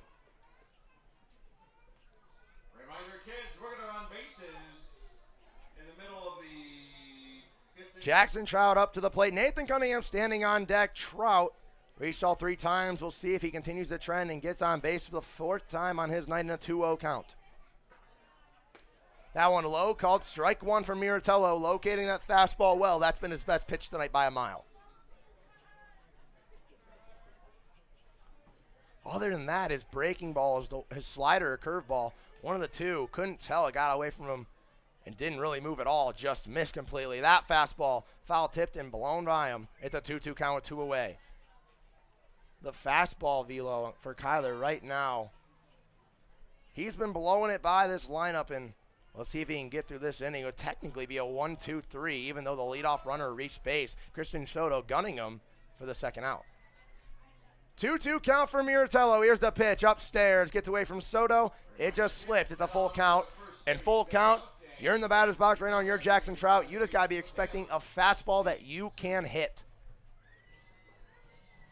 There's really no other pitch that you're going to get probably. Just a fastball to hit. So you got to be sitting speed because Kyler has been bringing it this inning. Here's the full count pitch from Miratello. Fastball ground over to short. Bledgy gets it off a hop. Takes 1 step to cross diamond, throwing the money. 1-2-3 for Kyler Miratello. Despite the leadoff runner getting on, caught stealing by Christian Soto. We go to the bottom of the 5th. The Sasquatch bats trying to get going. Just 3 hits, but 4 runs, trailing by 5.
Parker Bledgy leading off the inning. That one upstairs almost hits him in the shoulder. He gets out of the way.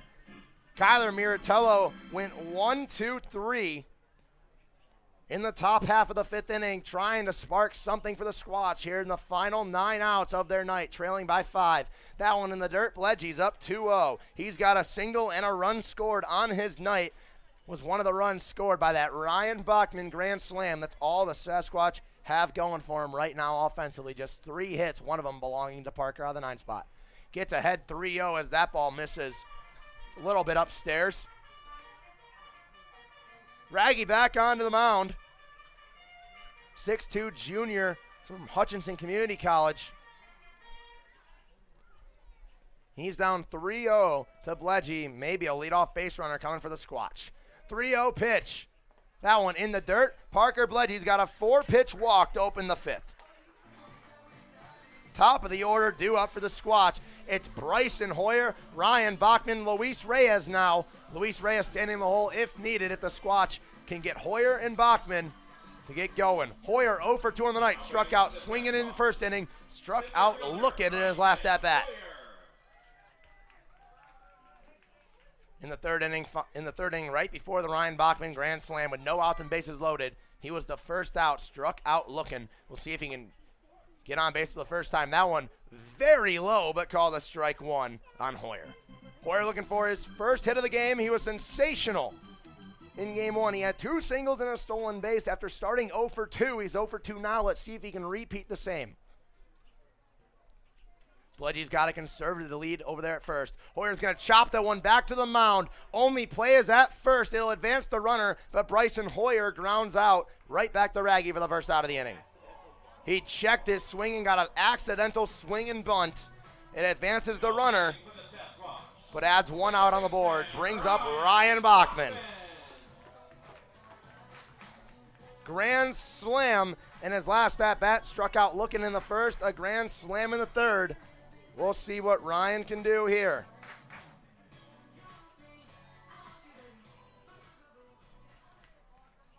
Squatch hit around in the third, and there's always that one inning they do it. They just, in this one, where you're down by 5, you've given up 9, you got to do it again, and we'll see if Luis Reyes can get a run on the board and chip into this lead a little bit more. That one's going to hit him. Or Ryan Bachmann, excuse me. Ryan Bachmann gets hit by a pitch. This guy gets hit more than anybody in the ILB. This guy gets hit more than sand when David Hasselhoff is on a golf course. My goodness, Ryan Bachmann pays to get on base. Hit a grand slam, and I do not think the prospects want him doing it again, so first pitch, they just nail him in the back. Runners on first and second now. Luis Reyes up to the plate. 0 for 2, reached on an error by the shortstop last inning.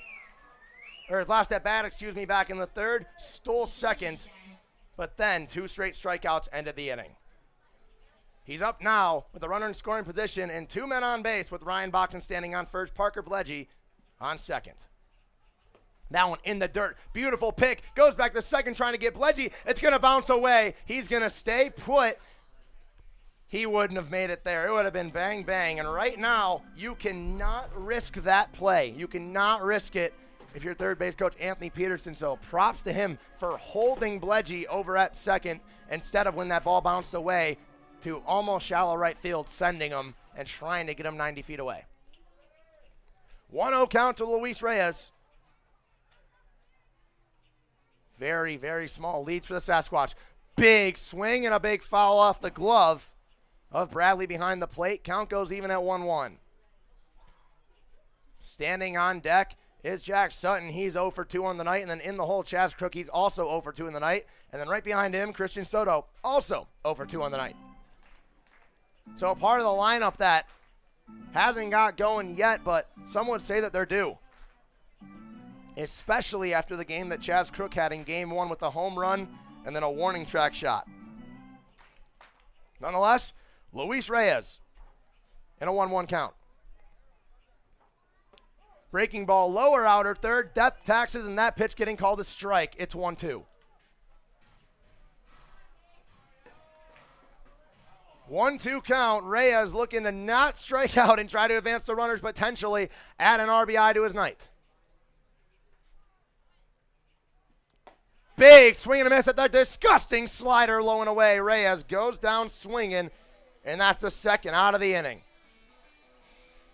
Jack Sutton comes up to the plate. 0 for 2 on the night. Grounded out to short to lead off the second inning. Was part of the first 2 innings where the Squatch went 1-2-3 and 1-2-3 with 5 strikeouts. He was the only batter not to strike out, but he struck out in his next plate appearance after that. 0-0 count now from Raggy. He's recovered well after letting up the leadoff base runners. He delivers strike 1 to Sutton. On deck, if needed, it will be a pinch hitter for Chaz Crook. DJ Van Atten has grabbed the bat. So head coach Jarrett Hunt looking for a little bit of a spark. Chaz Crook hit the ball so well in game 1, but hasn't done so here in game 2, striking out swinging 2 times in a row.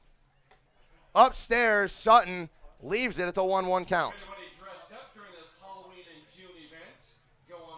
So Van Atten looks like he's going to take over the DH spot for Crook. Finishes 1 for 5 on his night with a home run, almost 2 home runs. As his last at-bat in game 1 died at the warning track. 1-1. That one's low and in, and they're going to say he went. Not so sure about that one, but they're going to say he broke the plane. It's a 1-2 count. Tried to hold off, but sometimes when you're swinging the bat, it's moving so quick, it's nearly impossible, and that might have been one of the instances right there. We're watching the replay. He did barely break the plane. It was close. So a good call by Nate Montgomery. 1-2 with 2 away. Raggy trying to get out of it. Runner takes off. Goes to third is Bledgy. The throw is perfect. They gunned him by a mile, then the inning. Parker Bledgy caught stealing. The Sasquatch get 2 men on base and don't get anything. They still trail by 5 going into the 6th.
Top of the 6th, and Kyler Miratello's back out onto the bump for his 2nd inning of work. Went 1-2-3 in the 5th, hit Tyler Palmer to start, struck out Cole Kitchens, struck out Jackson Trout, and Palmer was caught stealing.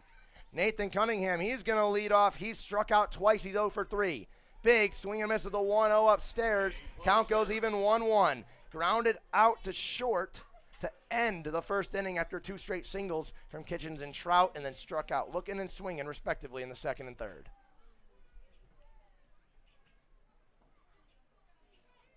Cunningham checked his swing on that slider, and he went. Yes, he did.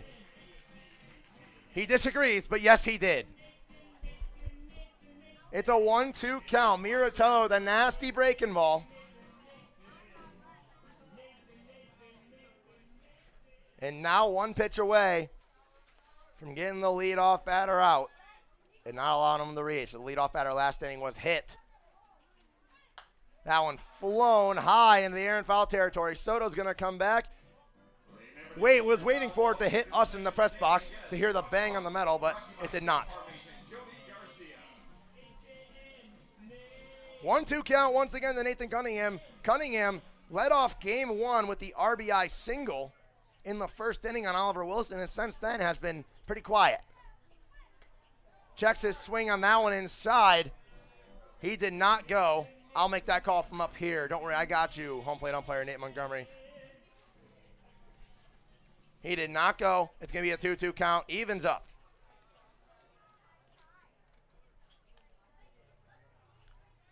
2-2 for Miratello. I got to expect the fastball here. Soto sets up outside. There's a fastball outside. He fouls it off and sees another.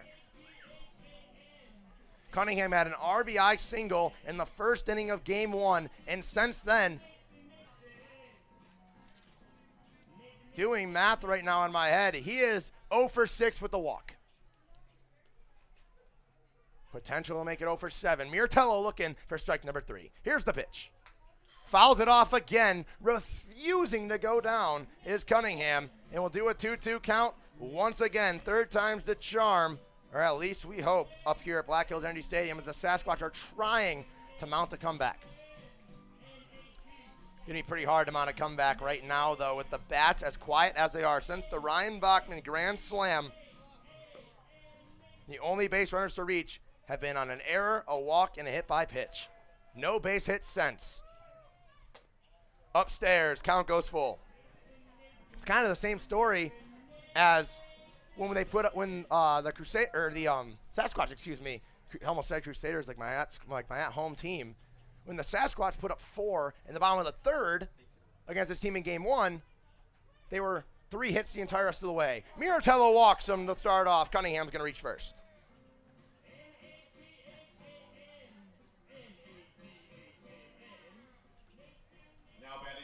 We thought the offense couldn't get any slower after a big inning. We might have been wrong. Because this has been the slowest the offense could possibly be after that big inning. It's going to bring up Caden Young, the first baseman. He takes a rip at the first pitch and fouls it off behind the dugout. He's walked 3 times and scored every single time. For the second, third, and fourth inning, Caden Young was the leadoff hitter, worked a walk, and then proceeded to come around and score in innings where they scored 3-5, and he was the only run in the fourth.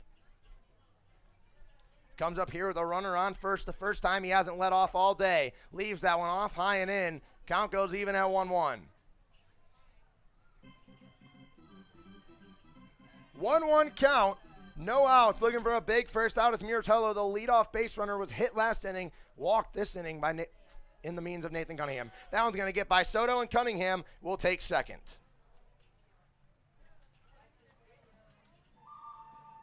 A wild pitch from Miratello. Nathan Cunningham is in scoring position now with no outs. A chance for the prospects once again to get to the double-digit mark.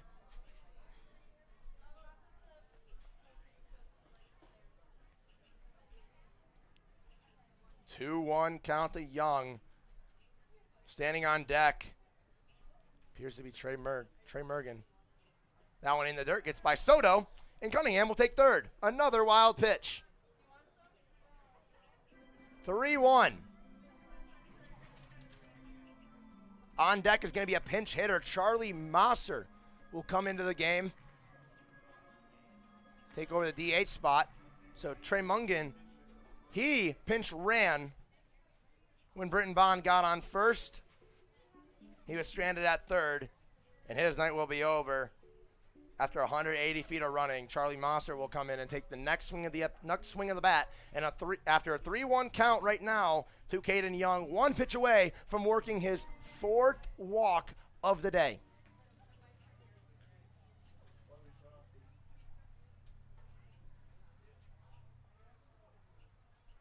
Three-one count to Caden Young. Runner on third, infield playing in.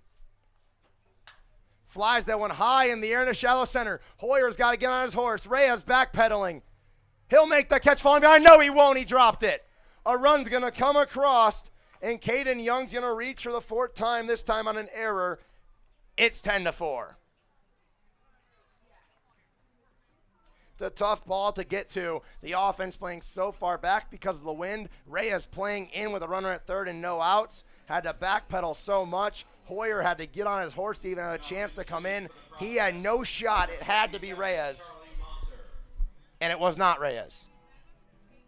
Charlie Mosser comes in the game for his first at-bat.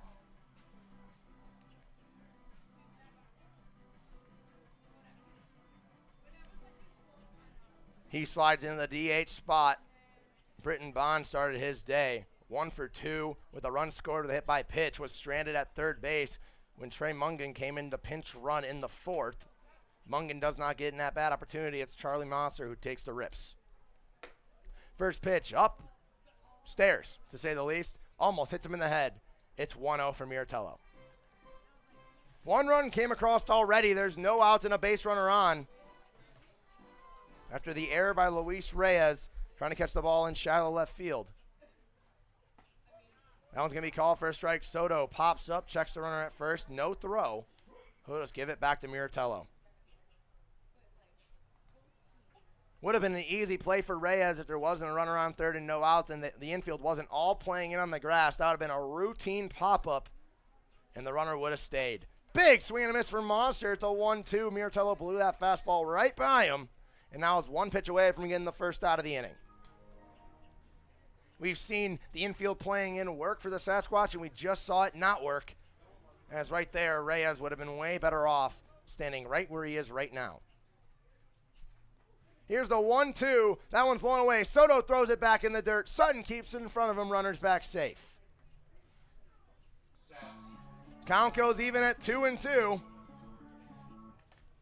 And Miratello just looking to get that big and crucial first out of the inning. Don't want to let this one get out of hand. 6 outs remaining for the Sasquatch Bats. They trail by 6 right now. That one freezes them on the outside. Charlie Mosser goes down looking for the first out of the inning, and it's a big one at that. Runner stays at first for Tucker Bradley. He is 0 for 1, but has reached twice and scored twice. Hit by a pitch in the second and scored. Not hit by a pitch, walked and scored in the third. Grounded out. That weak dribbler that barely made it to the grass in front of home plate. Christian Soto gunned him and advanced the runner in his last at bat. Soto pops up, drops that one. Runner goes back to first. Standing on deck, Cade Lynham, and at the top of the order if needed, Easton Swafford due up for the 5th time in the 7-inning game 2. This Prospects team has just been putting on a display this weekend, and honestly a message to the Independence League. That one low. Soto sticks the glove. He's still holding it. No call at all. One thing I will say about home plate umpire Nate Montgomery is he's not falling for any tricks by catchers. Framing pitches, he is not falling for it. It's a 2-0 count to Tucker Bradley, the catcher. That one swung on and lifted to center field. Hoyer takes a couple steps back. He'll settle under it and make the catch. Young goes back to first. There's a second out of the inning. Tucker Bradley flies out to center field. A well-hit ball, but Bryson Hoyer standing right there. It's a quick out. Now batting for the Prospects, Cade Lynham. Cade Lynham comes to the plate. He is 0 for 2. He is 0 for 2 with a walk in the third. Came around to score twice. Reached in the second on an error by Parker Bledgy. That broke open the scoring in this one for the Prospects. And then walked and came around to score in the third. Grounded out to Ryan Bachmann to end the 4th.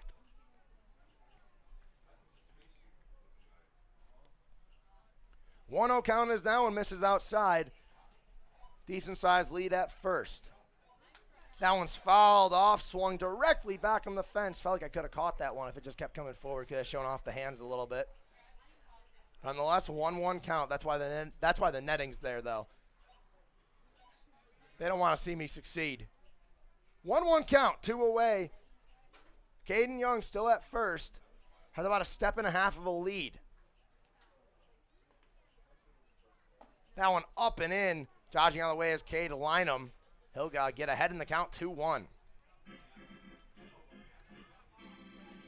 So Caden Young maybe 0 for 1, but reaching 4 times, and so far he's scored on all 3 times before that he reached via walks. We'll see At the bottom of the order, Cade Lynham can keep it going and potentially keep his streak to 4. Ground ball past the outstretched glove of Ryan Bachmann in the right field.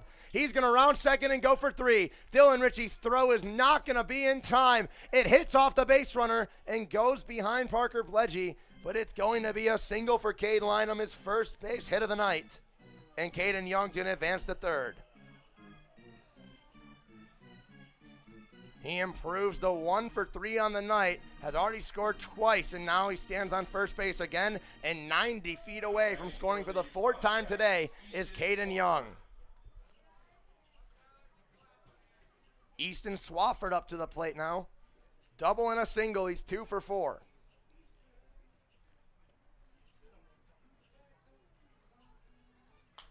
Sends that one high in the air into foul territory. Soto trying to settle under it. He looks, he tries to dive, he misread it. A tough ball to get, especially when you have to veer backwards. It's just going to be an 0-1 count. Easton Swafford lives to see another pitch, bailed out a little bit by the wind that might have affected Soto's view of that ball.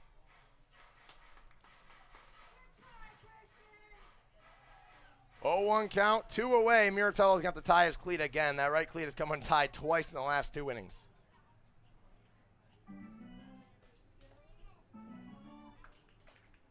A little bit scary that both of the runners on base have scored every time that they've reached. And a little bit more scary that Caden Young standing 90 feet away from it being the 4th time he's reached and the 4th time that he's scored. Miratello trying to prevent that with an 0-1 count and 2 away. That one's going to be hit weakly foul behind home plate. It's quickly an 0-2 count after 2 foul balls off the bat of Easton Swafford, the second baseman. Tyler Palmer standing on deck if needed. Miratello trying to get that crucial strike 3 and get out of this inning. No action going on in the bullpen. That one's low. Soto tries to hold it. Doesn't fall for it. Here's Montgomery. He loves the bottom third of the zone. And he loves calling it, but he will not fall for Soto trying to move it back. 1-2 count. That one's going to be hit weakly over into foul territory. Bledgy on the run near the fence. Parker Bledgy's going to make the catch in foul territory. That'll end the inning. 1 run comes across here in the top of the 6th. It's a 10-4 lead for the visiting prospects who have put on an absolute clinic on every aspect of the field this series so far. Do you know the locals' choice for gaming excitement? It's the Lodge at Deadwood Gaming Resort. With new games arriving every month, our selection of slot machines is the freshest in town. You can always find a game with our card tables open 24 hours a day. And parking is free and easy at the Lodge, with the area's largest free parking only steps away from our front door. Enjoy spacious and comfortable gaming at the Lodge at Deadwood, the locals' choice.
Bottom of the 6th here at Black Hills Energy Stadium. The Sasquatch trying to get something going to maybe get a little bit of life. 2-0 count to the leadoff hitter. It's going to be Jack Sutton. On the mound, it's going to be Jake Williams sliding in from center field. He'll come up the pitch. Another two-way player. Every single player on this roster must just be two-way.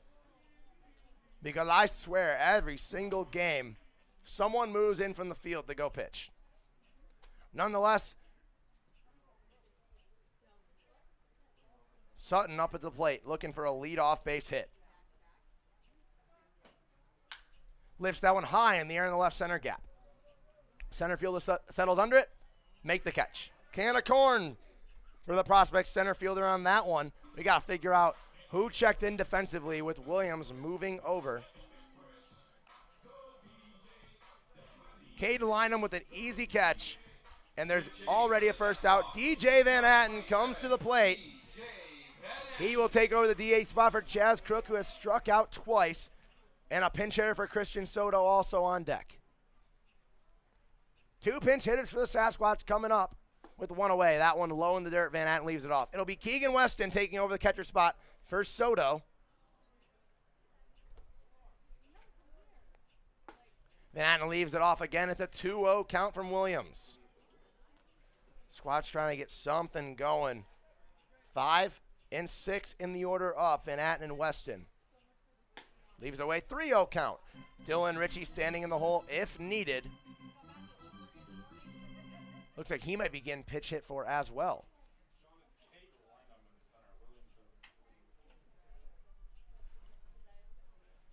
.3-0 count to DJ Van Atten.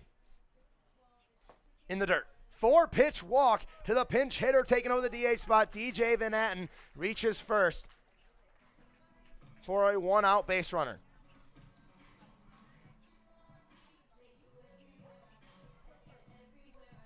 Brings up another pinch hitter. It's going to be Keegan Weston. Now pinch hitting for the Sasquatch, number 26, Keegan Weston. Keegan Weston comes to the plate to pinch hit for Christian Soto. He'll take over the catching duties in the top of the 7th inning. That one low again from Williams and misses. Right now for the Sasquatch, he has thrown 5 balls in a row. That bat should not leave your shoulder if you're Keegan Weston until he proves to you that he can find the zone. We'll see if home plate umpire Nate Montgomery is going to give him a little bit of leeway room. In the dirt again. They call it a strike. Picked it up out of the dirt, but for some reason, it's a strike. It was a close pitch to say the least. Weston swinging and a miss at that one low, and Williams is just pounding the bottom of the zone. It's a 1-2 count. Apologies to everyone at home. It looked like dirt came up on that pitch. Weston skies it into center field. Going over his Lynham, goes in the gap. He makes the catch veering to his left. Quickly 2 away. Van Atten did walk, but Sutton flies out to center, and so does Weston. He pinched hit for Soto. He flies out to center field for the second out of the inning. Van Atten retreats to first base. Gage Crock and a pinch hit for Dylan Ritchie.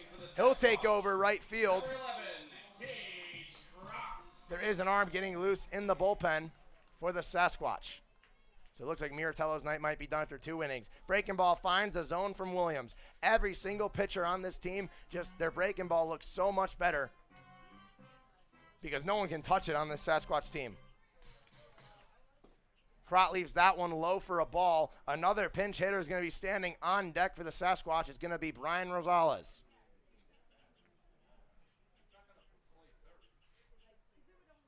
He'll be pinch hitting for Daniel Thiessen as Crott swings and misses. May have to wait another inning, or we'll see if he goes and replaces Thiessen defensively out in there and left. For now, 2 strikes to Gage Crott with 2 away. Van Atten standing on first. Gets away. Van Atten's going to take second. He's going to go to scoring position. Gage Crott has an RBI opportunity after that wild pitch.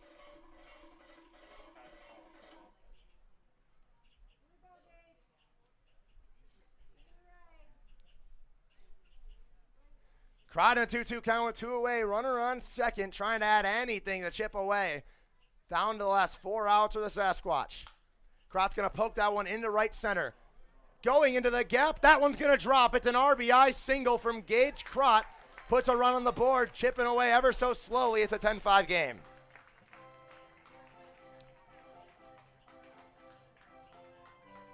Gage Crott reaches. He's now at first, and with a little bit of speed at first, might see him try to get another base. 6-5, 7-7, 1-6-1. Gage Crott is now Now pitch hitting for the Sasquatch. 2 for 4 on the night with 2 singles. He has been pretty solid. Brian Rosales is a pinch hitter for Daniel Thiessen. We'll see if he takes over right field. He takes strike 1. That one in the dirt. Crott thought about taking off. He retreats back to first. The throw, the tag in time. No way. That just happened. Gage Crott looked like he got caught. They signaled that he got him, but now they go back on it. He made the hand motion that they got him and pointed to Crott as if he tagged him. Crott goes back, lives to see another pitch. Brian Rosales in a 1-1 count. Swing and a miss. It'll be a 1-2 count. Looked like for a minute. It looked from my view that Crott got caught. He did not have any urgency getting back to the bag, and it was a perfect throw behind the dish from Bradley. I might need to go get my eyes checked. 1-2 count, 2 away. Brian Rosales trying to pick up off the Gage Crott RBI single. Outside, missed the zone. Count goes even at 2-2. Gage Crott had a 2-2 count. Got an RBI single in the right center gap. We'll see what Brian Rosales can do with it.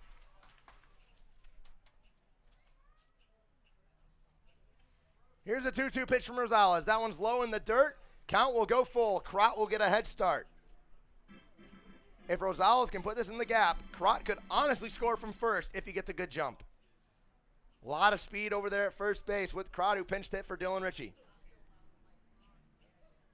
He will take off. Rosales will swing. Rosales will miss. That will end the inning. No runs come across in the or 1 run comes across in the bottom of the 6th, but that is it. Gage Crott's RBI single to the right center puts 1 run on the board, makes it a 5-run ball game. Heading into the final inning of play. Squatch down to the last 3 lives. We'll see if they can mount a comeback. Health, we keep going so you can keep going. With advanced orthopedic care, technology, innovations, and treatment. So keep exploring, keep making memories, keep going with Monument Health as your partner.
Top of the last inning here at Black Hills Energy Stadium. Defensive substitutions for the Sasquatch.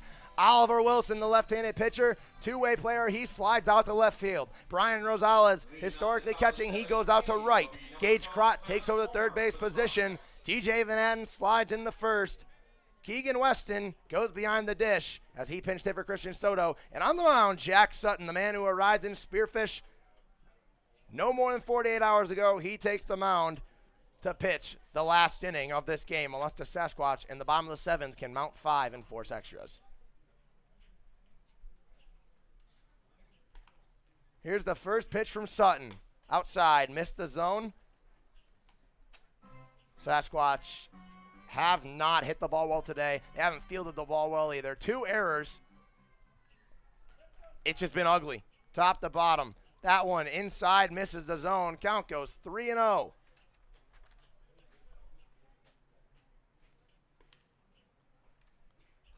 Lead off, 2-0, lead off batter.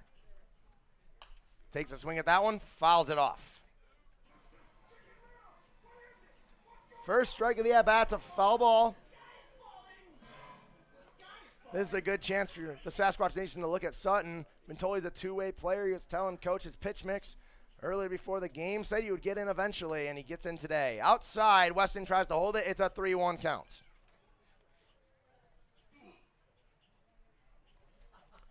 Tyler Palmer up to the plate. He is 1 for 3. Got hit by a pitch and was caught stealing by Christian Soto. And now he's going to walk. He has done everything today. He's been hit by a pitch. He has walked. He has singled. He has been caught stealing. He has scored a run. He has struck out swinging. And he has hit a warning track shot to left field. He's getting his money's worth this summer. Tyler Palmer stands on first base. Cole Kitchens, the third baseman. He comes up to the plate now. No outs and a man on first. Looking to add a little bit more insurance runs for the bullpen arm that the prospects have warming up. That one finds a lower outer third. About the 9 millionth time I've said that sentence in my life. Jackson Trout stands on deck. Nathan Cunningham in the hole if needed. Lower outer third again. The well that keeps on giving. It's strike two, 0-2 now. As Sutton looking to pick up a big first out after walking Palmer to lead off the inning. That one in the dirt. Weston keeps in front of him. Palmer retreats back to first.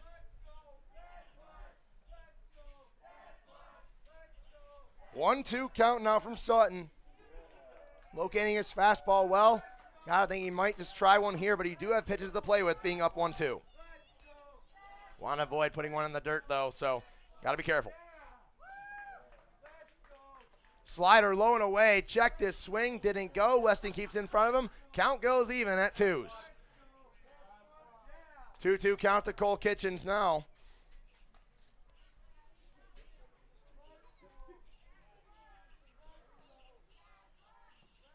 Kitchens has walked twice. Check the run over at first. Kitchens has walked twice. Been stranded at second both times. As a sac fly RBI, has also struck out swinging in his last plate appearance in the 5th. Was one of the strikeout victims of Kyler Miratello. Here's the pitch in the dirt. Swing and a miss. He's going back to the dugout again. He has struck out to Kyler Miratello and Jack Sutton now for his second of the game. Now batting for the prospects, Jackson Trout.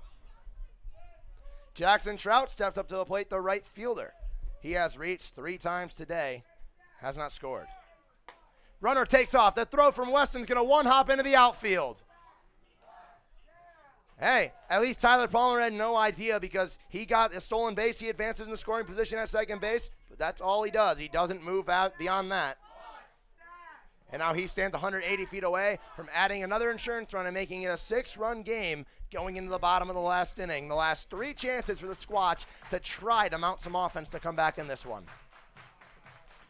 Last time the Sasquatch scored 5 runs in an inning was back in Pierce, South Dakota. When they scored 5 runs in the top of the 9th, 3 of which were walked home on bases loaded. That one up high. Weston pops up. It's ball 1.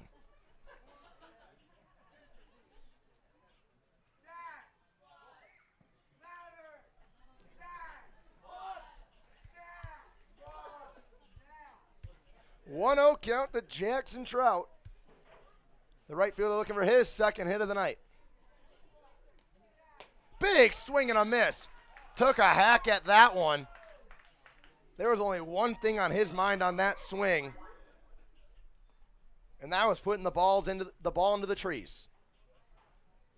2-1 count. Sutton with the runner on second. No one holding. High and outside, a good spot. Doesn't get the call. Count goes 3-1 to Jackson Trout. On deck, Nathan Cunningham.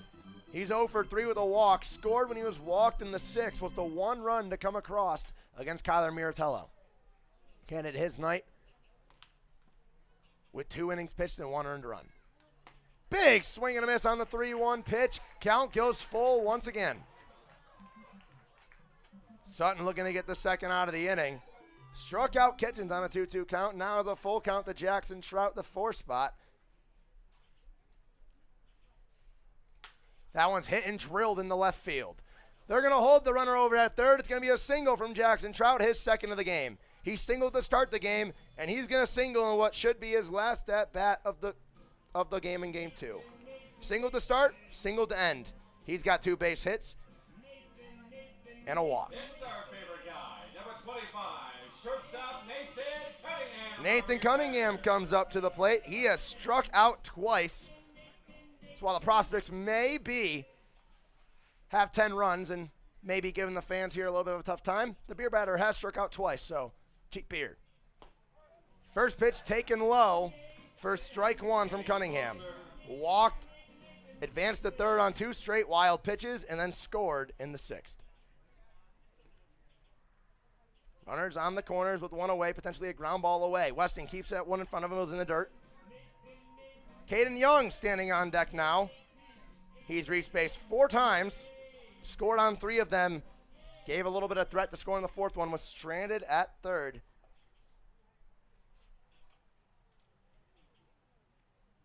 Big swing and a miss on that pitch, low and away. It's a 1-2 count for Sutton.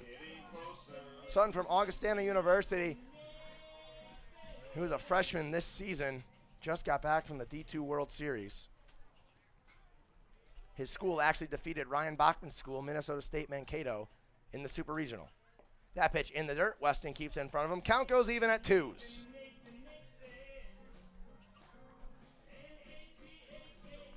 It's been a fun day here at the ballpark. A beautiful day of weather here in South Dakota, something that we haven't really gotten that much here at Black Hills Energy Stadium. It's either been a rain out or it's been a muggy day. Maybe this is the turn of a new page here for the Sasquatch in terms of getting games in at home in front of the home crowd. Steps off the mound. Sutton's going to step back on in a 2-2 count, 1 away, 1 strike away from getting a big second out, trying to get out of this inning with just a 5-run deficit for the Bats in the bottom half. That one hit weakly, foul into the backstop. Count stays at 2-2.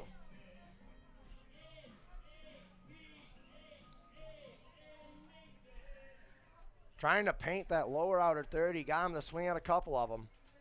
He's fouled off 1. Might try to do it again, that inward stance. Make that pitch pretty hard to reach over and get. He tries, he freezes. The well that keeps on giving is the lower outer third, and it gets called once again. It's a backwards K, his 2nd of the night for Jack Sutton. 3 strikeouts as the beer batter. Too bad this one's a little bit too late to get beer as we're in the last inning. Caden Young comes up to the plate. 0 for 1 with 3 walks and 3 runs scored. He's had himself a day just getting free bases left and right like it's candy. Skies the first pitch he sees in the foul territory. Weston on the run. He settles under it, makes the diving catch. That will end the inning. Runners stranded at the corners. 3 outs remaining for the Sasquatch. They trail by 5, looking to get the bats to wake up and give the crowd something to cheer about. If they can't, it will be a series sweep for the prospect coming into town. When you venture to Spearfish in the Black Hills of South Dakota, you'll find rugged hiking and biking trails, extreme rock climbs, and views that will take your breath away. Plan a Spearfish vacation and come find your adventure. Spearfish, my great place in South Dakota.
last chance for the Sasquatch.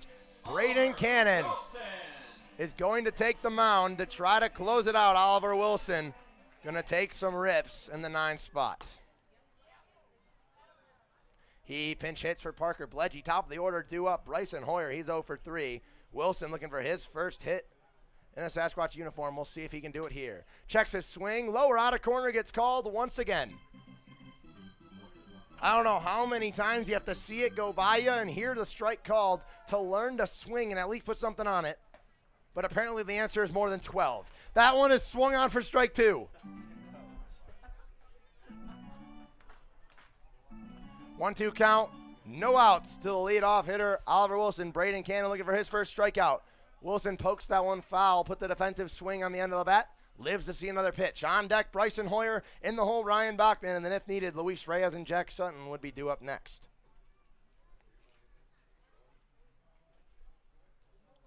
Only 4 hits on the night for these Sasquatch bats.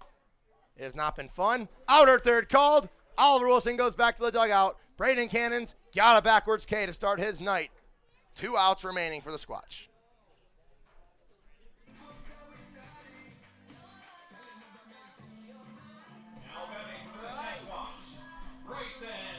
Bryson Hoyer up to the plate, the center fielder. Struck out twice and grounded out back to the mound to advance a runner. We'll see if he can get his first hit of the ball game. Outer third, strike. Home plate umpire Nate Montgomery has been consistent with that outer third. He loves it, and he calls it again. On deck, Ryan Bachmann. That one lower outer third, that lower outer corner every single time. Doesn't matter where it is. If it's in that general vicinity, it's going to get called a strike. 0-2 count to Hoyer. Outside, just missed. 1-2. Think could be in a different area code. If it was in that area, it's going to get called a strike. 1-2 count with 1 away. Hoyer put the bat on it, chops it to first. Off 1 hop, Young corrals it. Slowly steps in the bag. 1 out remaining for the Sasquatch. It's Ryan Bachmann.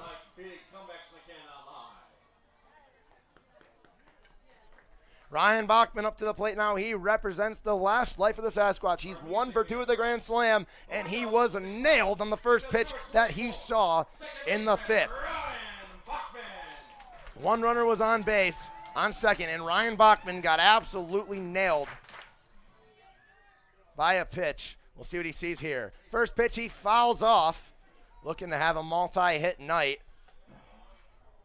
Would be the only Sasquatch player today to have more than 1 hit in this game, too. Only 4 total hits for the Sasquatch offense. They have more runs than hits. Front door slider freezes them. It's an 0-2 count from Braden Cannon. Played third base in game 1. Now looking to go 1-2-3 to end game 2 on the mound. Here's the 0-2 pitch to Bachmann. He puts that one weakly towards second. On the run, not be able to get there. Ryan Bachmann's going to get a single. He has a multi-hit game, the only member of the Sasquatch to do so tonight. It's the 5th hit of the ball game as a team.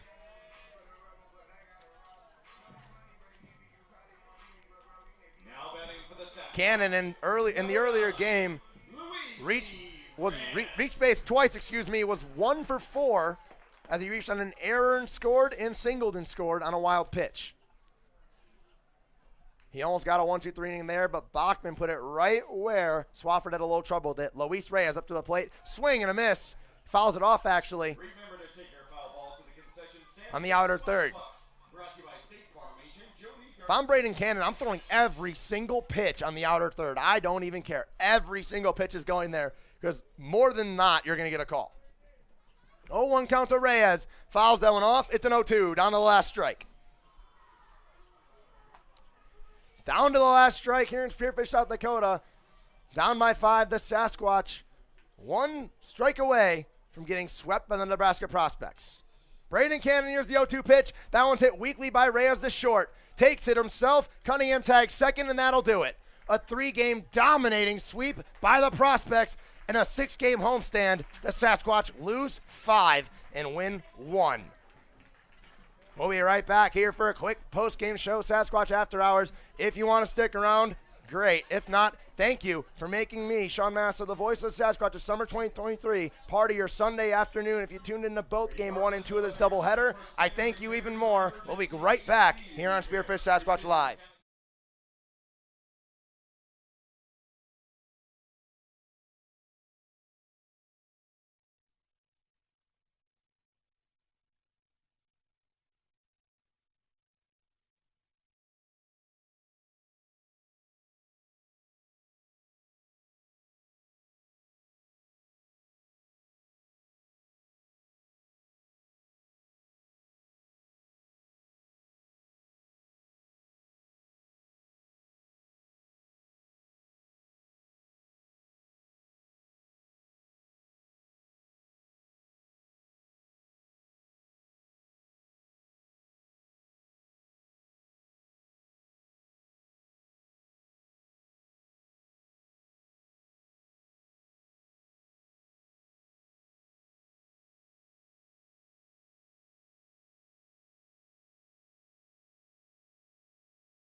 Sasquatch lose Game 2 of the day of the Sunday doubleheader. Drop 5 of 6 on the 6-game homestand. I'm Sean Massa, the voice of the Sasquatch, here to give you a quick recap of this one. It was not the best game for the Sasquatch. I don't want to say the word, but I will. It was an embarrassing loss out there. 10-5, only 5 base hits, 2 errors, only 9 combined runs through 14 innings of baseball. The only bright spot from today's game, Ryan Bachmann hitting a grand slam, showing the power.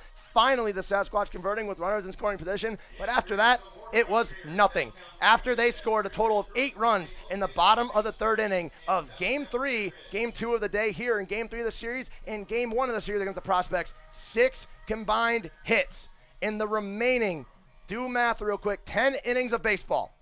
It was not a great game for the Sasquatch today and not a great homestand. They look to take on the Fremont Moo. They go on a 6-game road stand. Fremont Moo Tuesday, Wednesday, and Thursday, a 3-game series against arguably the best team in the Independence League. Definitely going to need your A game, and it doesn't get easier after that. Come back for a day on Friday, and then Saturday, Sunday, and Monday, it's the Badlands Big Sticks. Yep, it's the Badlands Big Sticks right after that. So 2 of the best teams in the ILB back-to-back for the boys who just lost 5 of 6 to the Prospects and the Sockeyes respectively. We're going to see if they can rebound and try to come out of there 500. 2 tough teams going to need their A game every night. I'm Sean Massa, the voice of the Sasquatch. Thank you for making me a part of your Sunday afternoon.